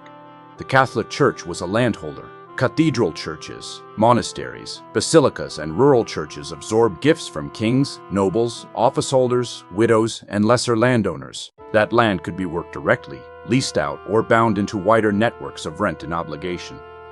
Churches, therefore, acted as economic actors on a very large scale. In some places, they were among the biggest proprietors in the region. In others, they dominated whole zones of the countryside. It also maintained a literate bureaucratic machinery, from abbots of great monasteries down to the simple village parish priest. Charters, wills, letters, saints' lives, legal collections, hagiography, liturgical books, royal diplomas, and council acts all depended heavily on clerical hands. Even when kings ruled, monks and bishops often supplied the men who could actually draft the words, preserve the text, cite precedent, and retrieve the archive. It is possible to argue that it was the Church which principally promoted and facilitated the use of written documents in royal government. We know that churchmen were very prominent in royal palaces. In a work written in 882, Archbishop Hinchmar of Reims describes the important churchmen who were there, with the arch-chaplain being one of the principal officials, responsible for recording, in writing, the imperial commands. From David Rawlinson, Early Medieval Europe. The ruler who wants law, orders, grants, memory, and command in written form needs clerics. The monastery and the bishop's household train the people who can produce those things. A king can own spears and horses, yet he still needs someone to draw up diplomae, preserve boundary clauses, draft council canons, and word threats of excommunication correctly. The Church also supplied norms and venues of judgment. Bishops heard disputes. Ecclesiastical courts handled cases that touched marriage, clerical discipline, church property, oaths, and much more. Penance and confession gave clergy leverage over conduct at the level of the soul, household, and ruler. Sanctuary offered a form of protected space, even if it was often violated in practice. Immunity could place church lands beyond the routine interference of lay officials and pull them into a separate zone of lordship and jurisdiction. Those powers that the Church sit across the border between moral judgment and practical rule. A bishop could condemn greed, arbitrate a quarrel, shield a dependent, then draft the record of settlement. A monastery could receive an estate for the donor's salvation, and then defend that estate in court a generation later, with a chest of charters and a community trained to remember what the donor had meant to happen. The Church also governed through ritual. It blessed rulers, buried them, remembered them, and sometimes disciplined them. It managed relics, feast days, processions, fasts, litanies, consecrations, and public prayer. A ruler did not draw strength from military success alone. He also needed to appear in the right church, with the right bishops, before the right altar, under the right saint. Saint cults and relics gave that ritual system local density. They changed urban space and redirected movement, money, memory, and burial. Martyrs and other saints were seen by Christians as different, however, not as sources of pollution, but the opposite, as people to venerate, in some cases, indeed, as not really dead. Relics of saints began to be associated with major churches as early as the 4th century. Increasingly, these churches were inside city boundaries, and the positive power associated with these bodies meant that people increasingly wished to be buried beside them. The first burials of non-saints inside cities date from the late 5th or early 6th century in most parts of the empire. First bishops and local aristocrats, later ordinary citizens. From Chris Wickham, the inheritance of Rome. A shrine gathers gifts, attracts pilgrims, and turns a parish church into a center of prestige and exchange. It makes burial near the saint a social prize. It lets bishops and abbots manage access to holy power in a form that ordinary people can see and feel. It also lets rulers tie themselves to a saint's favor. A king who visits the right shrine, endows the right church, or translates the right relics does political work in sacred form. The church's importance rises sharply when routine state power weakens. That rise follows from the church's structure. It was funded in large part by gifts, rents, tithes, and landed income, so it did not depend in the same direct way on the survival of a tax state. It possessed a hierarchy that reached well beyond a single kingdom. It spoke a language of sin, justice, charity, and correct order that could travel across dynastic boundaries. It stored memory in books, liturgy, and institutional custom. It therefore kept working when many secular systems had become thinner, poorer, and more local. Conversion in depth and the maintenance of Christianity among a converted people must have required machinery for organizing preaching, teaching, and pastoral care. On the continent, such machinery was already in existence as a result of the survival of the structures of Roman Christianity, with a framework of bishoprics, and below them a hierarchy of mother churches and daughter churches. From David Rawlinson, Early Medieval Europe. A bishopric commands both sacred office and territorial frame, hand in hand. A mother church is a node through which holy oil, burial rites, baptism, preaching, and local standing are distributed. Once that framework exists, rulers have strong reasons to use it. They can work through it, lean on it, fight over it, and try to appoint their own men into it. They seldom ignore it. The church also matters more in weak states because it preserves a common moral and legal vocabulary. In a fractured world, people still need words to describe bad rule, rightful rule, just punishment, unlawful seizure, proper gift, due penance, and legitimate succession. Churchmen supplied many of those words. A bishop could condemn a king for avarice, praise him for mercy, or define rebellion as both a public crime and a sin. The same sermon could instruct, warn, and shape a political standard. Property protection is another reason. Churches and monasteries were good places to park wealth. A donor might give land to a monastery because he feared hell. He might also do so because corporate ecclesiastical ownership gave land a better chance of staying intact across inheritance disputes, feuds, and confiscations. Sanctuary helped some people. Immunity protected some churches from the ordinary reach of lay officials. Even when these protections were partial, they changed incentives. Elites increasingly moved land into church hands and then remained close to it as patrons, advocates, tenants, or office holders. That process redirected surplus on a huge scale.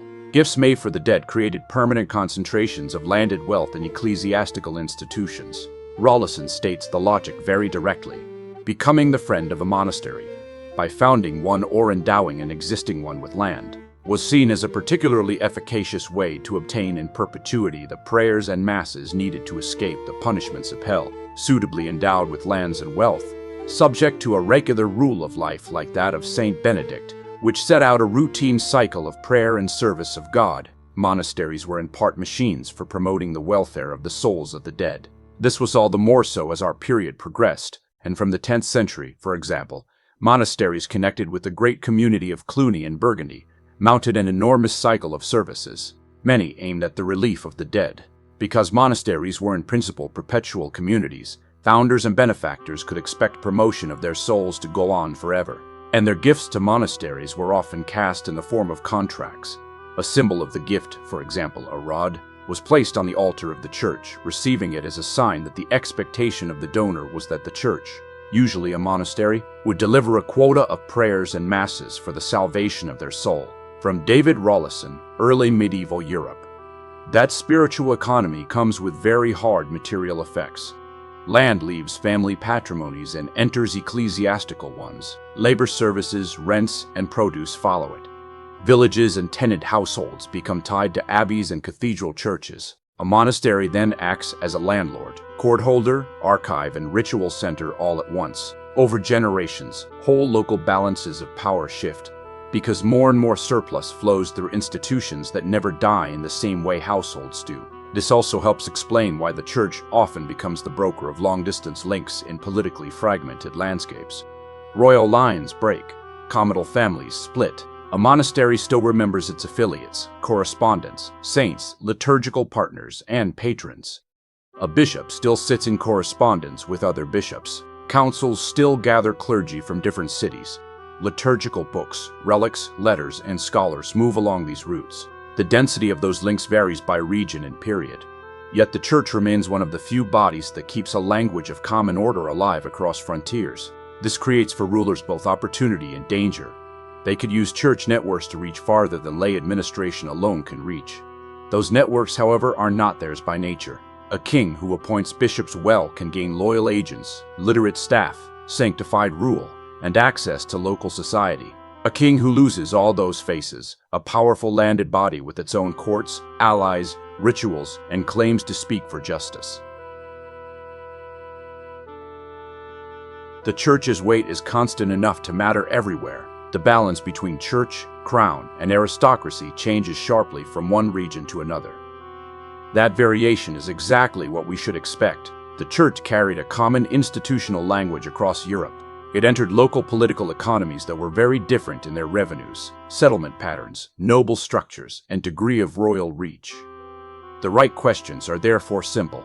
Who appoints bishops? Who controls church lands? Who can reverse church decisions? Which councils matter? Which clergy sit close to the ruler? Which monasteries are rich enough to matter on their own? Rome gives us the most concentrated form of ecclesiastical politics in the Latin West. The Bishop of Rome was also the Pope, patriarch of the most important pentarchy see. That gave the city a dual weight no other Western city could match. On top of St. Peter's Basilica, the city also held Roman nobles, churches, monasteries, factions, judges, and households who lived with the Pope at close quarters and fought over access to him. Rome was thought to be different because of its unique status as the papal city. Its sovereigns were not kings or dukes or princes, as in other Italian cities, but bishops who were, furthermore, not hereditary.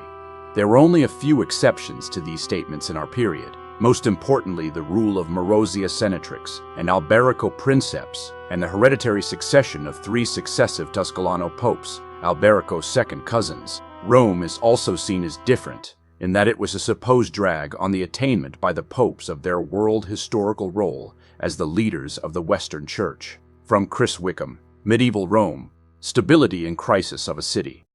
The city was ruled by a bishop. It was full of nobles who wanted influence over that bishopric. Emperors and kings intervened often enough to matter, especially in moments of papal election and reform. The result was a 3-cornered contest in which spiritual office, urban faction, and outside power were constantly crossing. Rome's landholding pattern intensified that church-centered order. Rome was the only city in Italy in which virtually all land, both urban and rural, seems to have belonged to churches, so that everyone, rich or poor, had potentially to deal with ecclesiastical landlords who could sometimes keep apparently extraneous documents as a result. But, although 30 separate ecclesiastical archives might seem a wide range, there were over 300 churches, plus dozens of monasteries and hospitals, in the 12th century city, most of which are hardly documented at all. So substantial swaths of the city remain outside any possible analysis. And most of those 30 archives give us only small handfuls of texts. From Chris Wickham, Medieval Rome, Stability and Crisis of a City, 908-1150. Church power in Rome sat in the title to land. It shaped tenancy, rent, litigation, patronage, office, and wealth. Roman nobles still mattered intensely. They often held land by lease, controlled armed followings, and dominated politics through office, kin, and faction. They did so, however, in a city whose landed skeleton was overwhelmingly ecclesiastical. That structure ties into papal sovereignty itself. A new papal sovereignty over Rome entailed a new papal ownership of former imperial lands as well, and these were most probably very extensive, adding substantially to the pre-existing landed resources of the church, which were already large. The popes, by now hugely wealthy, as indeed their 9th century building programs attest, then gave this land out, not to the lay aristocracy, but to the churches of the city and its immediate surroundings, which provided both a firm and a wide basis for a solid and long-lasting ecclesiastical dominance in the city, continuing throughout the period of this book and later as well. From Chris Wickham, Medieval Rome, stability and crisis of a city. So in Rome, the church furnished much of the city's material base. That gave the Pope resources. It also gave Roman churches and monasteries leverage. It kept Roman nobles tied into ecclesiastical property relations whether they liked it or not. When emperors intervened in papal elections or reform, they were intervening in a city whose church was already the main landlord and the main symbolic center. In the Frankish lands, the Catholic Church became deeply entangled with kingship. Merovingian and Carolingian rulers endowed churches, granted immunities, presided over councils, used bishops in government, and relied on clergy for writing and reform. The church in turn needed royal backing to secure property, extend ecclesiastical structures, and discipline local society. Kings nevertheless promoted Christianity, as Roman emperors had done, by making grants to churches, sometimes of land, sometimes of immunities, that is, privileges exempting the church in question from paying taxes or being subject to the operations of royal officials, and sometimes by establishing and endowing new churches, especially monasteries. By the Carolingian period, kings also used their authority to develop the machinery of the church. Kings were closely involved in councils, sometimes purely church councils like the Council of Orleans in 522, sometimes combined ecclesiastical and secular councils, such as the Synod of Frankfurt, which Charlemagne presided over in 794. From David Rollison, Early Medieval Europe, councils become instruments of Frankish rule. Immunities reward allies and reshape local jurisdiction. Monasteries become places of prayer, memory, estate management, and political alliance. Reform becomes a royal project because reform sharpens discipline, improves literacy, and helps organize both clergy and lay society. Churchmen also stood close to government in a very practical sense. They served at court, drafted documents, advised rulers, and held some of the highest offices in the palace. That made the Frankish church an armature of political order. It also meant that disputes over bishoprics and abbeys were disputes over real power, not merely over doctrine. The political pattern here differs from Rome's. Frankish kings usually had more room than Roman popes to appoint, reward, and move ecclesiastical men. Great bishops and abbots still had local power, landed resources, and noble kin. Their standing often rose through royal favor, and royal rule often depended on them in return. This is one reason Carolingian reform feels so purposeful. It was piety. It was also governance. Visigothic Spain gives us perhaps the clearest case of a church hierarchy trying to define terms of monarchy through councils, law, and ritual. The councils of Toledo gathered bishops around the royal center and turned orthodoxy, succession, law, and public order into one intertwined field. The Liber Iudiciorum contained the new laws that sought to contain the king's abuse of power in extortions from his subjects. That defined the distinctions between the royal and personal property of the monarch, and that explicitly stated the subjection of the ruler to the law. This last was a particularly striking concept, especially when contrasted with such notions of the sovereign as the fount of law as existed in Byzantine jurisprudence. It is equally alien to the ideas of contemporary Lombard lawmakers, who, for example, ruled that murder at the command of the king was no crime. For since we believe that the heart of the king is in the hand of God, it is inconceivable that anyone whose death the king has ordered could be entirely free of guilt. From Roger Collins, Early Medieval Spain. While the law does not abolish royal force, it does define kingship as an office bounded by law and moral duty. Bishops are central to that move. Their councils, canons, and legal culture press the monarchy toward a more formal public role. They do so in part to protect church property and elite order. They also do so because a lawful king is easier to live with than an arbitrary one. While Byzantine and Lombard law books commence with statements of the will and intention of the royal legislators, that of the Visigothic kingdom starts with a whole book devoted to the nature and purposes of law and the duties of the lawmaker. This has occasionally been denigrated or neglected by modern commentators, wrongly so, as it was of fundamental importance to the minds of the devisers of the code, although in practice the king's power was very great and often unchecked. The evidence of the Liber Iudiciorum indicates that the law was greater than the king, and that he was seen as the custodian of an office to be exercised on behalf of the gens and the patria, answerable at least to God. From Roger Collins, Early Medieval Spain.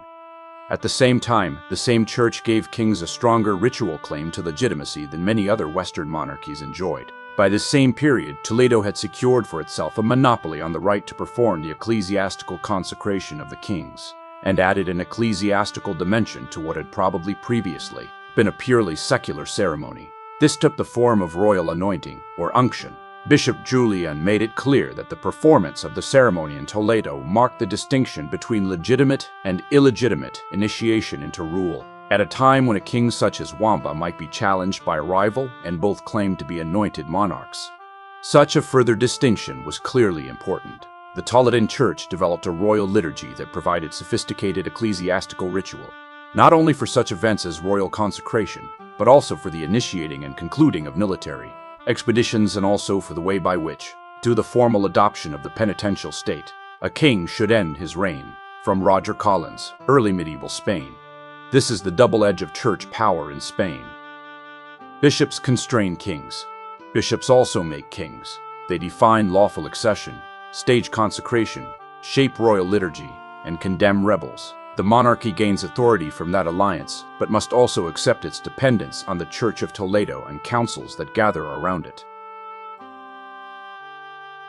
England began from a different starting point. Roman church structures had not survived there in the same dense way they had on much of the continent. Kings therefore played an especially large role in founding sees, granting lands, and establishing the framework within which bishops and monasteries could operate. In England, where little trace of Roman Christianity survived, the role of kings in creating and promoting ecclesiastical structures may have been more important. Bede tells us that it was King Ethelbert of Kent who gave the ruined Roman Church of Christ Church to the missionary Augustine for the establishment of his cathedral, and that it was King Oswald of Northumbria who, with the Irish missionary Aidan, founded the bishopric of Northumbria on the island of Lindisfarne, handing over the requisite land to the church. From David Rawlinson, Early Medieval Europe.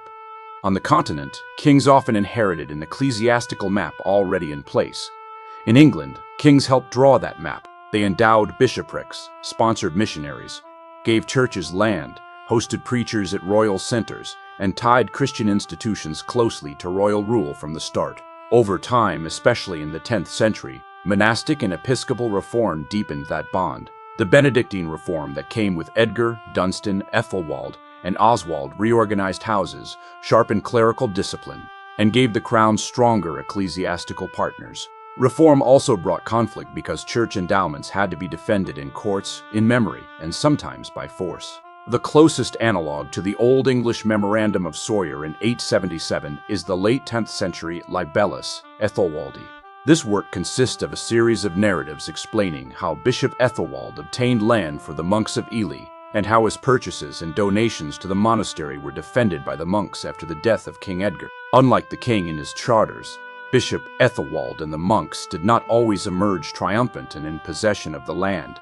The monastic author of the Libellus composed a narrative of the actions through which Bishop Ethelwald obtained land for Ely and the means by which the monks defended those acquisitions against claims for the same reason that monasteries, if need be, commissioned the forgery of charters. Both were mechanisms for shaping historical memory. From Richard Abel's The Limits of State Action in Anglo-Saxon England. That takes us to the core of English reform politics.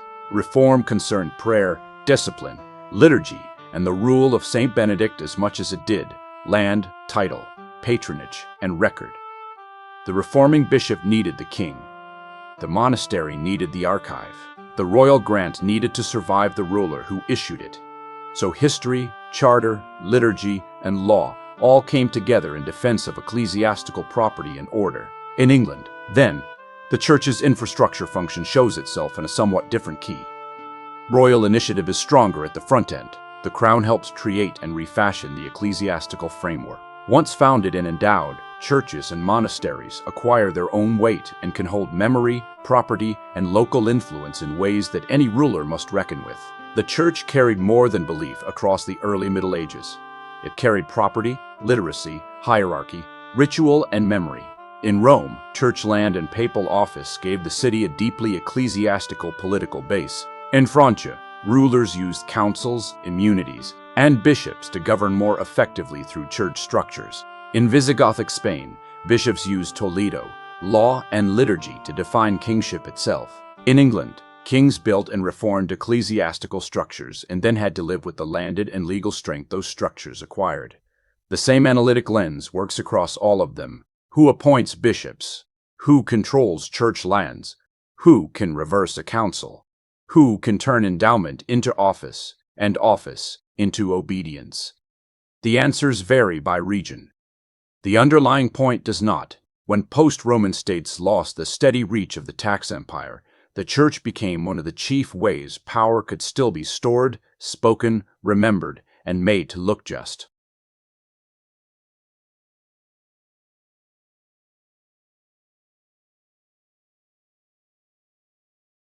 If we treat ethnic identity as mere decoration, a lot of the early medieval world becomes hard to explain. Law codes sort people by name. Chronicles attach peoples to rulers. Councils define who belongs to the faithful.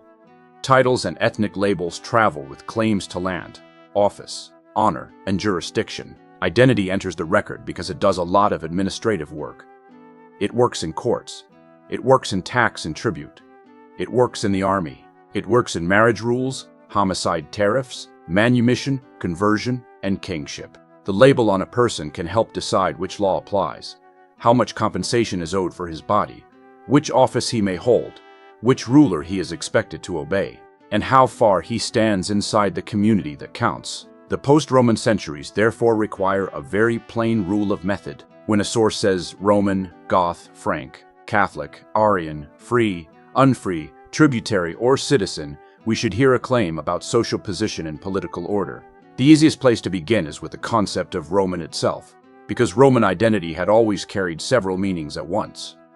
It could be civic. It could be legal. It could be imperial. It could be cultural. It could be religious. It could shade into ethnicity in some settings and social rank in others. Walter Pohl puts this problem better than anyone. An adequate scholarly concept of Roman identity, therefore, has to fulfill 4 requirements. It needs to be inclusive, dynamic, multi-layered. A circuit of identifications may be more adequate for interpreting our sources.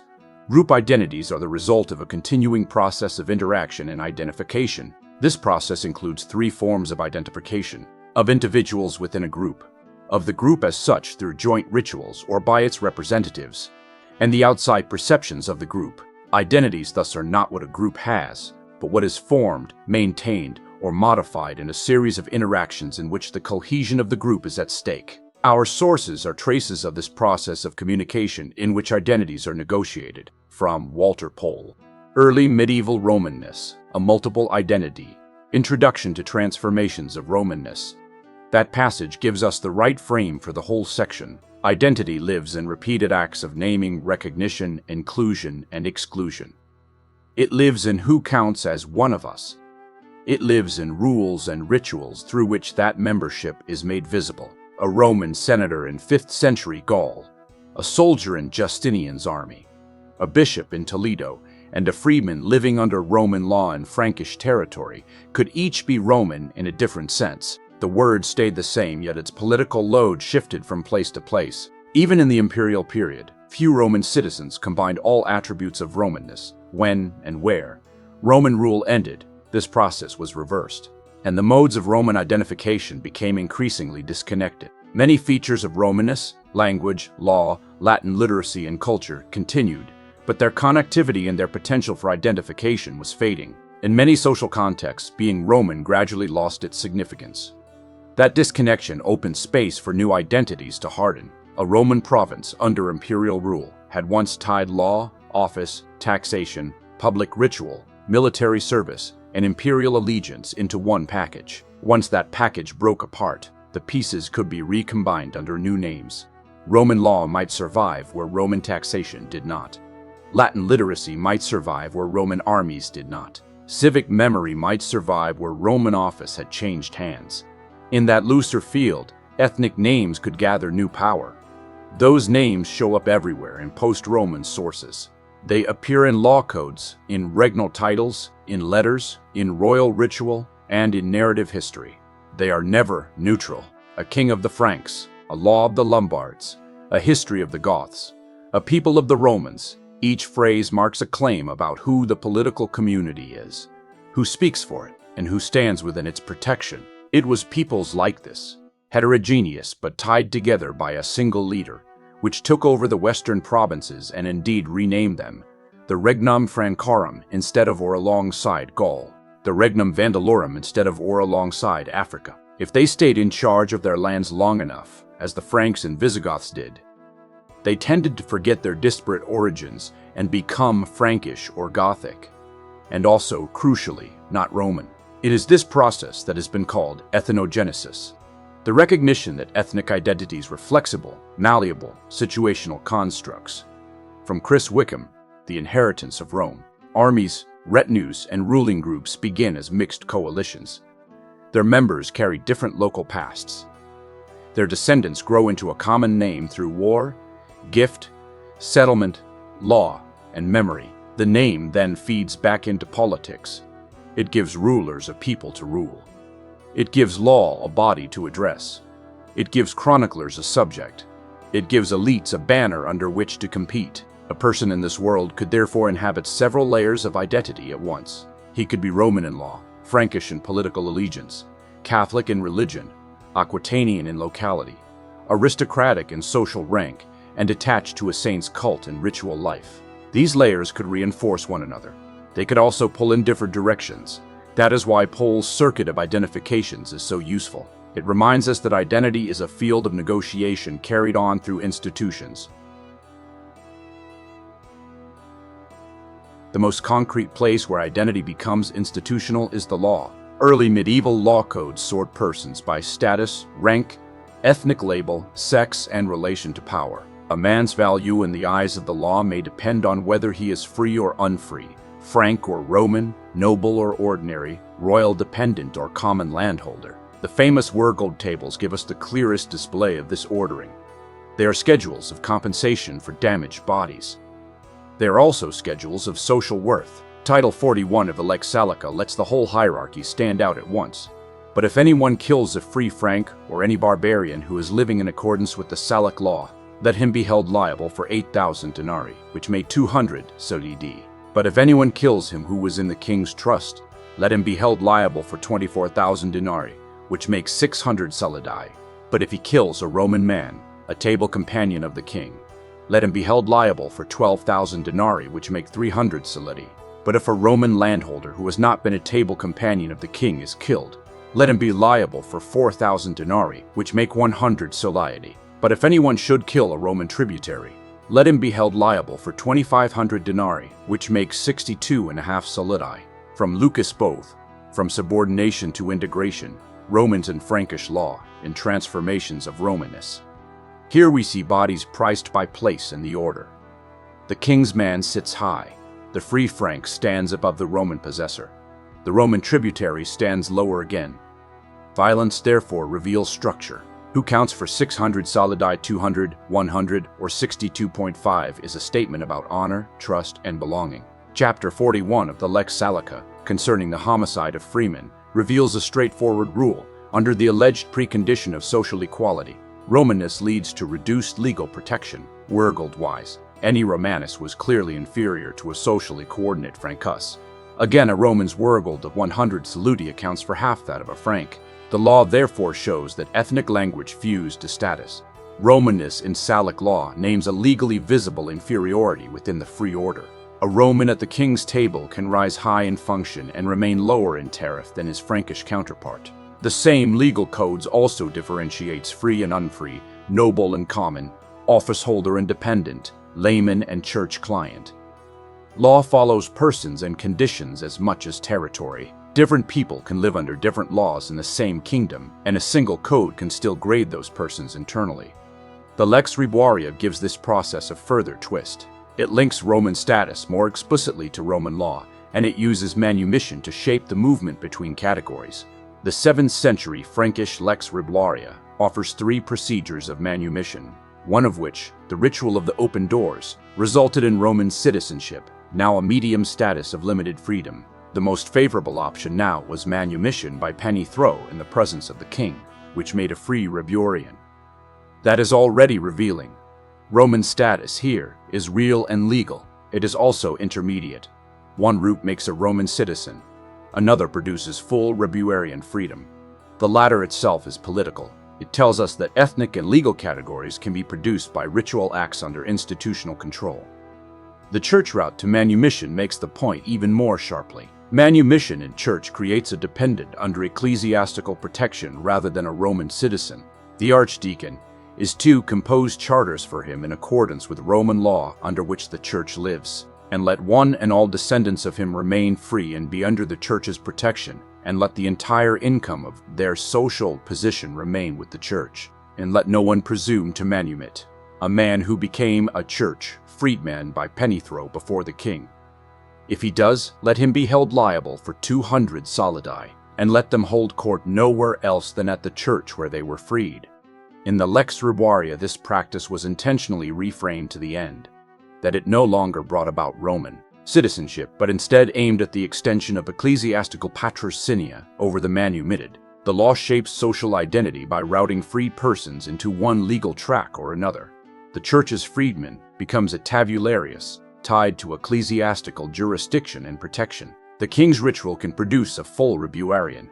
Roman citizenship survives as a category, though in reduced and altered form. The old Roman legal world has not disappeared, but it has been broken up, repurposed, and set to work inside Frankish social hierarchy.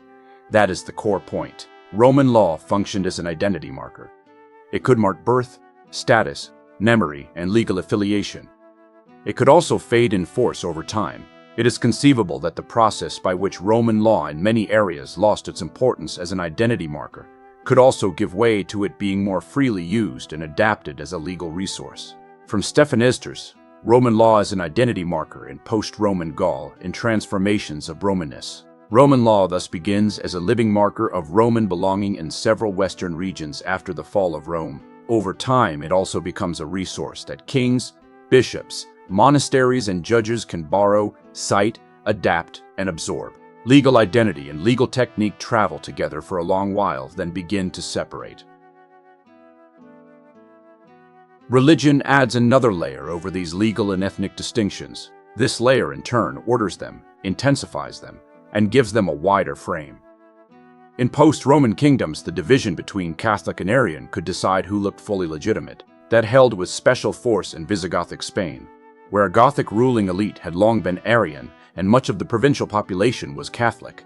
Once King Reccared converted in 589, the kingdom's ideological structure changed profoundly. The conversion of the Visigoths from Arianism to Catholicism signaled the beginning of a close collaboration between ecclesiastical and royal authorities, which joined forces in order to develop an increasingly complex vision of centralized Christian governance based on religious and political consensus.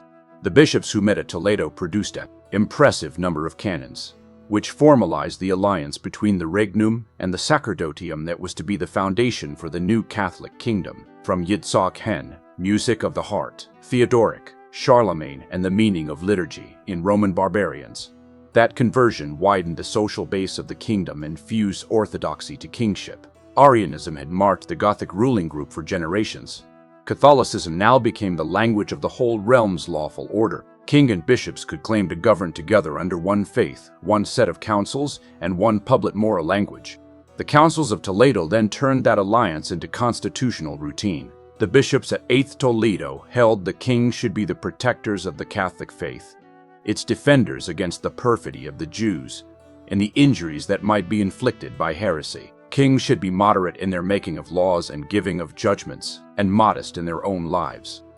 From Roger Collins, Early Medieval Spain. Those few lines record a full political theology. The king protects the faith. He defends the community against heresy and internal religious enemies. He governs with moderation and lawful conduct.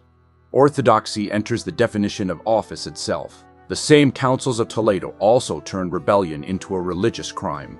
It 3 times reiterates its prohibition, on pain of excommunication, on anyone conspiring against the king, seeking to kill him or reduce his power, or seizing the throne tyrannically and by force. Further canons again threaten excommunication for any who might seek to obtain the throne by any means other than election, for attempting to divine a future succession by fortune-telling, or for cursing a reigning monarch.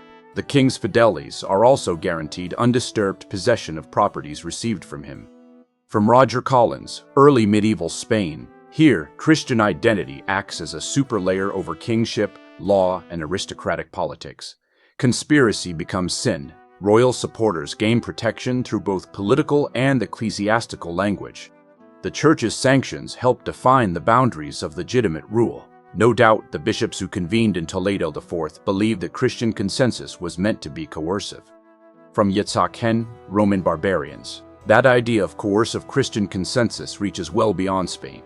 It appears in the Carolingian conquest of Saxony, in anti-pagan legislation, in the treatment of Jews, and in the way frontier war could be narrated as the extension of Christian order. A series of almost annual campaigns aimed at the Frankish conquest of Saxony. After great difficulties, bloodshed including mass executions of Saxons, transportations of others, and false victories undermined by Saxon revolts, this was finally achieved in the early 9th century.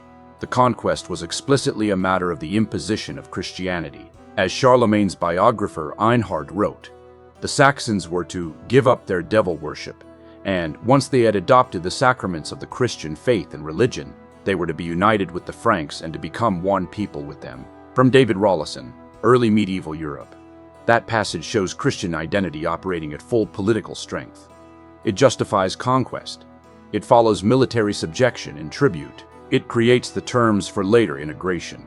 It offers a vocabulary in which enemy peoples can become members of a wider Christian order once they accept baptism and obedience. This is exactly what makes Christianity a super layer. It can sit over Roman, Frankish, Saxon, Gothic, and many other identities, and arrange them inside a larger hierarchy of belonging.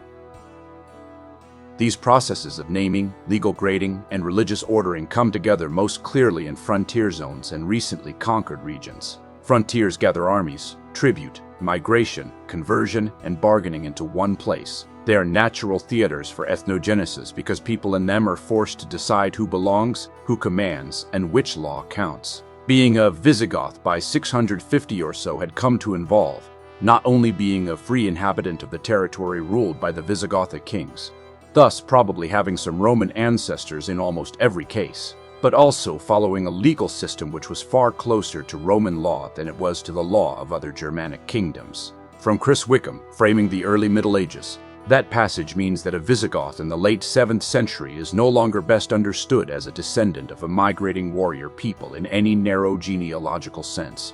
He is a free member of a kingdom. He lives under a legal order. He belongs to a political community shaped by kings, bishops, councils, and Roman provincial society. Roman ancestry, Gothic kingship, Catholic order, and a heavily Romanized law all sit inside the same label. Frontier dynamics matter so much for a people is often formed where military coalitions seize or defend a province, where tribute must be collected, where local elites cut deals with incoming rulers, and where conversion creates a new frame of unity. Armies become peoples when they settle, rule, marry, legislate, worship, and remember together. Frontier zones force those acts of combination.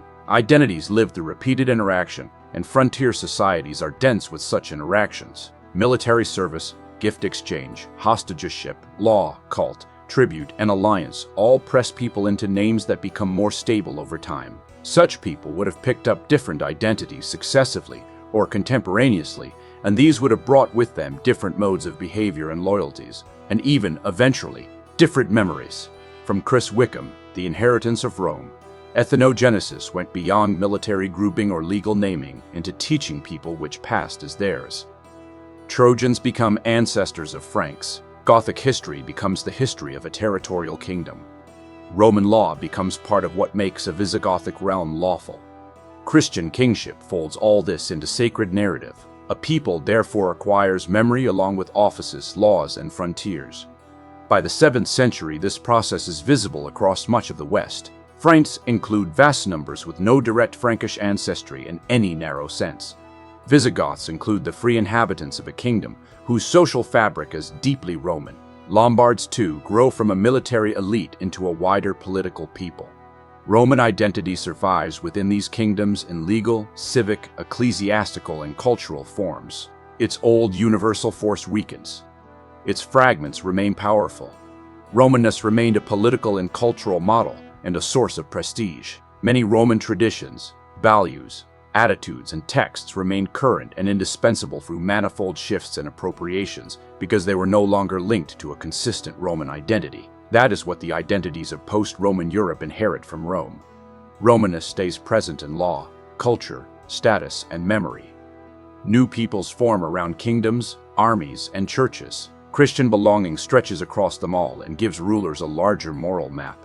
Ethnic labels enter institutions and acquire hard edges there. Identity becomes one of the main ways in which political order is stored and enforced. Identity therefore belongs inside the structure of power. Roman, Goth, Frank, and Christian are active categories of rule. They shape which law applies, how much a body is worth, which kings count as lawful, which rebels count as accursed, and which conquered peoples can be drawn into a new political community. One of the strangest parts of Rome's afterlife lies in its political vocabulary. Titles outlived the offices that had first given them meaning: consul, patricius, comes, duce, senator. These names kept circulating long after the fiscal and administrative machine that had once fixed their place had thinned, fractured, or vanished. The names still mattered because they carried memory, legality, and rank. A title could make a ruler look public, ancient, and lawful. A title could place a magnate inside a hierarchy that reached back into the empire. A title could suggest office even when the office itself had become shadowy. That persistence saw a time where titles were cheap while land was dear. Coin was scarce in many regions. Salaried office holding had narrowed. Kings still needed ways to reward followers, mark precedents, and claim legitimacy. Roman labels offered a stock of high-value political language at very low cost. They could be granted, revived, borrowed, inflated, and fought over. Their power was symbolic, but their effects were real. The late empire had already moved some way in this direction. By the 5th century, certain titles had become honors of enormous prestige, even when their direct administrative content had narrowed. One instance of a leading career politician was Petronius Maximus, from the powerful senatorial family of the Petronii. He seems to have entered the Senate of Rome with the ceremonial office of praetor in 411, with particularly lavish praetorian games. He was a tribune in 415, and cum sacrarum largitionum for the West, one of the main financial officials of the empire, in 416, starting, that is to say, at the age of 20, young, given the importance of the post. He was urban prefect of Rome in 420, and again at some point in the next couple of decades. Most of these dates are approximate. In 439, he was praetorian prefect for Italy, probably for the second time. He was twice consul, a major honor but without formal duties, and had the coveted title of patricius by 445. From Chris Wickham, The Inheritance of Rome, consul remained one of the grandest titles in Roman public life. Its ceremonial weight was immense. Its practical duties, however, had long faded. Patricius carried even more concentrated prestige. These were names that could condense rank, imperial favor, and public status in a single word. The Senate had its own identity, partly separate from the imperial bureaucracy. Indeed, in the West it was even physically separate, for the government was no longer in Rome. It was the theoretical governing body of the empire, as of the Roman Republic 4 centuries before, and although the Senate was by now no longer a reality, it still represented the height of aspiration for any citizen. It brought with it many fiscal and political privileges, although it was expensive to enter and participate in, given the games and other ceremonies senators had to fund. It had no formal governmental function, but high officials became senators as of right. Furthermore, by the early 5th century, only the highest of the 3 grades of senator, the illustres, were regarded as full members of the Senate, and the title of illustrious was only available to officials and direct imperial protégés. The Senate was thus tightly connected to government and expanded as the administration expanded in the 4th century, but it was nonetheless separate, with its own rituals and seniority. It represented aristocratic wealth, privilege, and superiority. Although membership of it was not technically heritable, in practice the same families dominated the Senate, in Rome at least, throughout the 4th and 5th centuries. From Chris Wickham, The Inheritance of Rome. That separation between governmental function and social prestige made Roman offices reusable. A title could hold rank even when the institution behind it had weakened.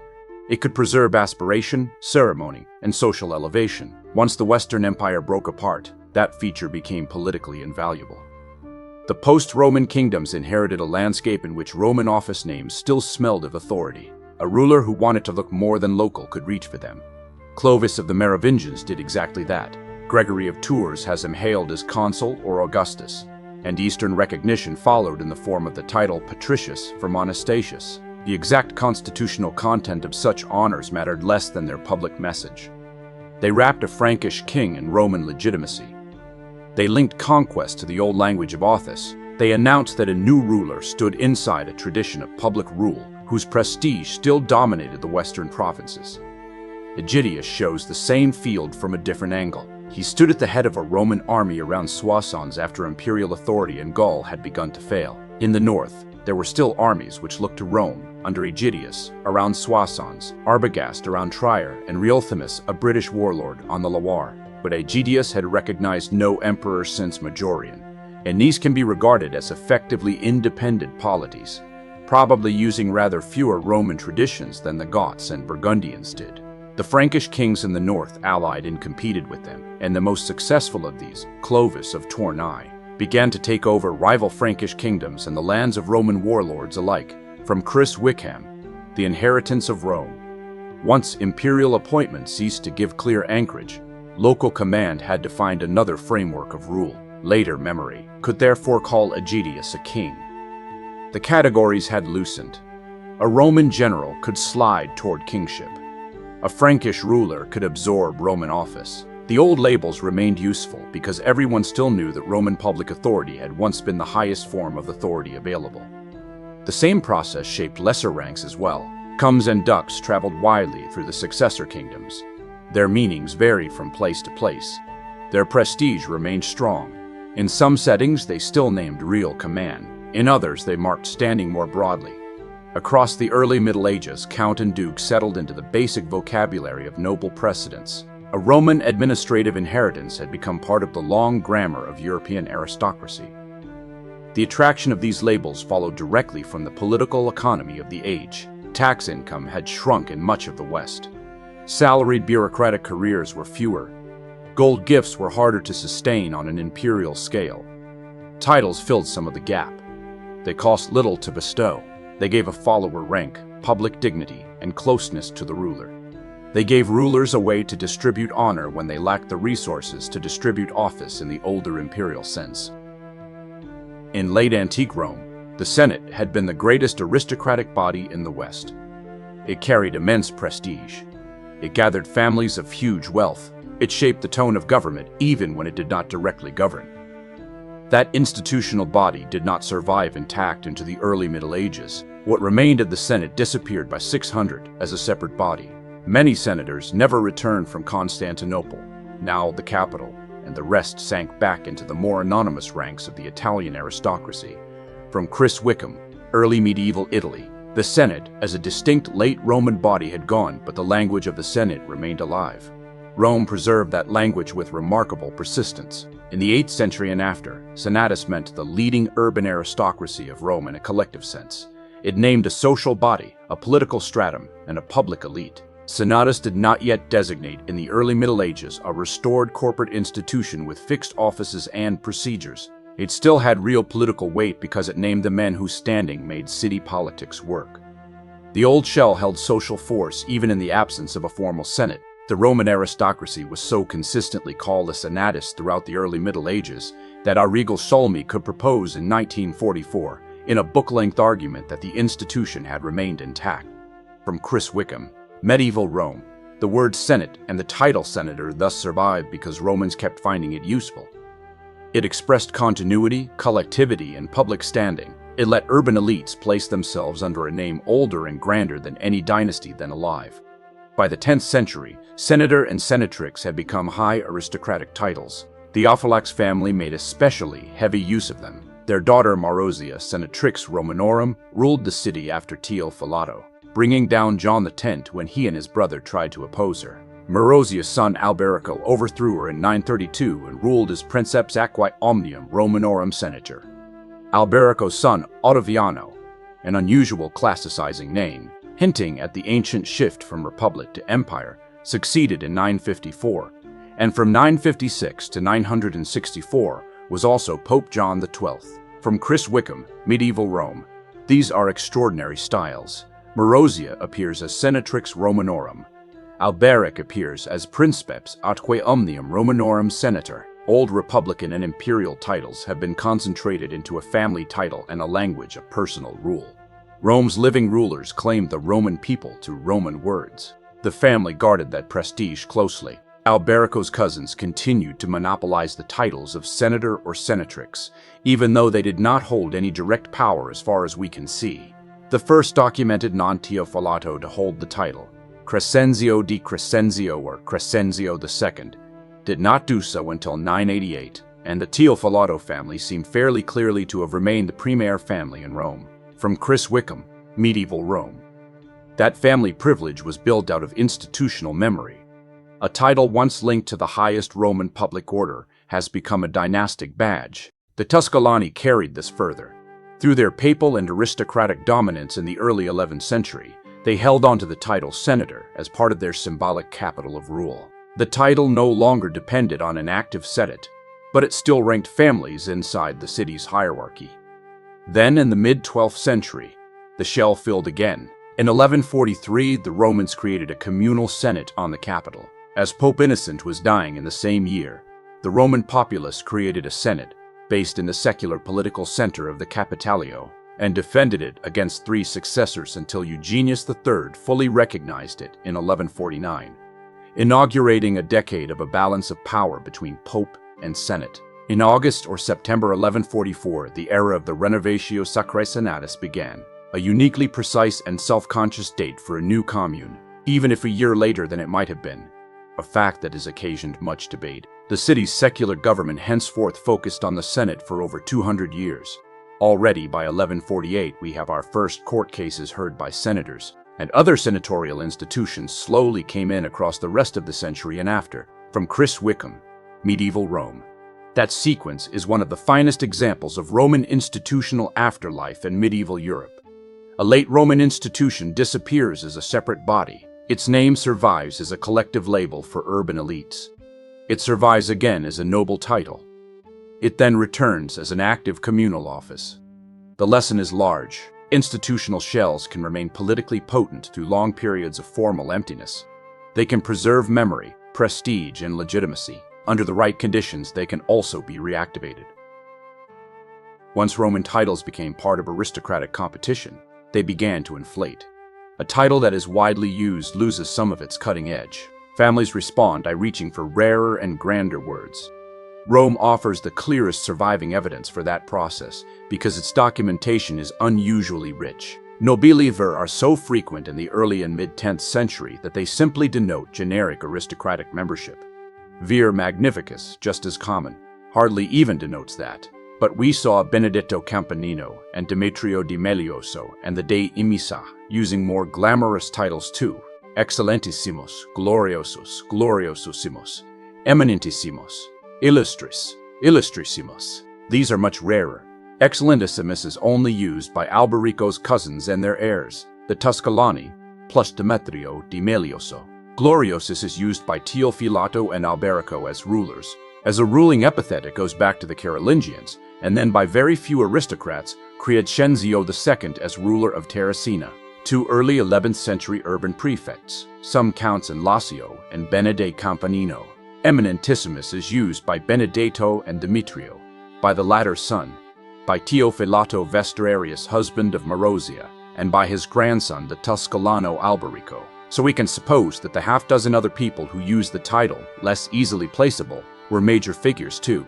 Illustris was, however, perhaps the title that most clearly marked out the leading families of the old aristocracy, for it was commoner and also more often applied to women than were any of the other words just cited. As an elite title, it of course looks straight back to the late Roman Empire, as indeed did most of the others. It then meant the highest-ranking members of the Senate. Before 1000, it is used nearly 40 times in surviving documents. Over half of these are visibly for the figures we have just looked at or their close relatives. In particular, the family of Teofilato and Alberico, the de Amisa, the de Primiserio, the Crescenzi, and the wives and daughters of two Arcarii. We could propose that many of the other half were on the social level of these families too. 42 significantly, after 970 SETI, when the title consul edux steadily becomes less common. It too by now focuses on the same families, in particular the de Imisa, the de Primicirio, the Crescenzi and the Meliosi, before from A13-3 coming to denote the Tuscolani exclusively. This was not a closed elite, but it was certainly identifiable, notably by titles, in particular the generic title Consul a Dux, which marked no office in Rome in our period, but was very common in the 9th and 10th centuries. From Chris Wickham, Medieval Rome, that is the key shift. Nobilis vir marks entry into the aristocracy. Consul et dux marks a higher stratum, though as a generic title and not an office. The old Roman names still sort the elite. They do so in a field where the underlying offices are gone. Common titles spread downward across a wider aristocracy. Rarer epithets rise upward to mark the top. The late Roman title illustris had once belonged to the highest senatorial grade. In medieval Rome, it still carried that aura. Excellentissimus and gloriosus added further brilliance. These words had prestige because they still echoed the empire's formal language of honor. A title may begin as a broad badge of elite standing. Over time, it can contract toward a smaller set of leading families. Prestige does not sit still. It clusters. It intensifies. The Tuscolanis' hold over consul et dux matches their hold over senator. The title becomes a piece of family capital. Alberic's use of principes belongs in the same field. Princeps reach back toward Augustus in the early empire. Alberic's language therefore gathered several Roman pasts into one style. He claimed primacy, senatorial standing, and authority over all the Romans. That bundle of titles helped him rule a city whose memory remained saturated with classical forms and whose aristocracy still cared deeply about precedence. The long echo of these titles extends far beyond Rome: count, duke, marquis, patrician, senator, prince. The medieval nobility was full of Roman survivals, each shaped by local history and repeated reuse. Some of these names kept close ties to office in certain regions. Some hardened into hereditary rank. Some oscillated between the two. All of them carried the prestige of public authority that the empire had once made universal. The broader point is clear. Roman titles remain powerful because they solved several problems at once. They organized precedents, they rewarded followers, they clothed new powers in old legitimacy. They let urban aristocrats and kings present themselves as holders of public authority. Their cost was low. Their value could be immense. That is why the Roman vocabulary of office endured so stubbornly through a world whose material foundations had changed so deeply.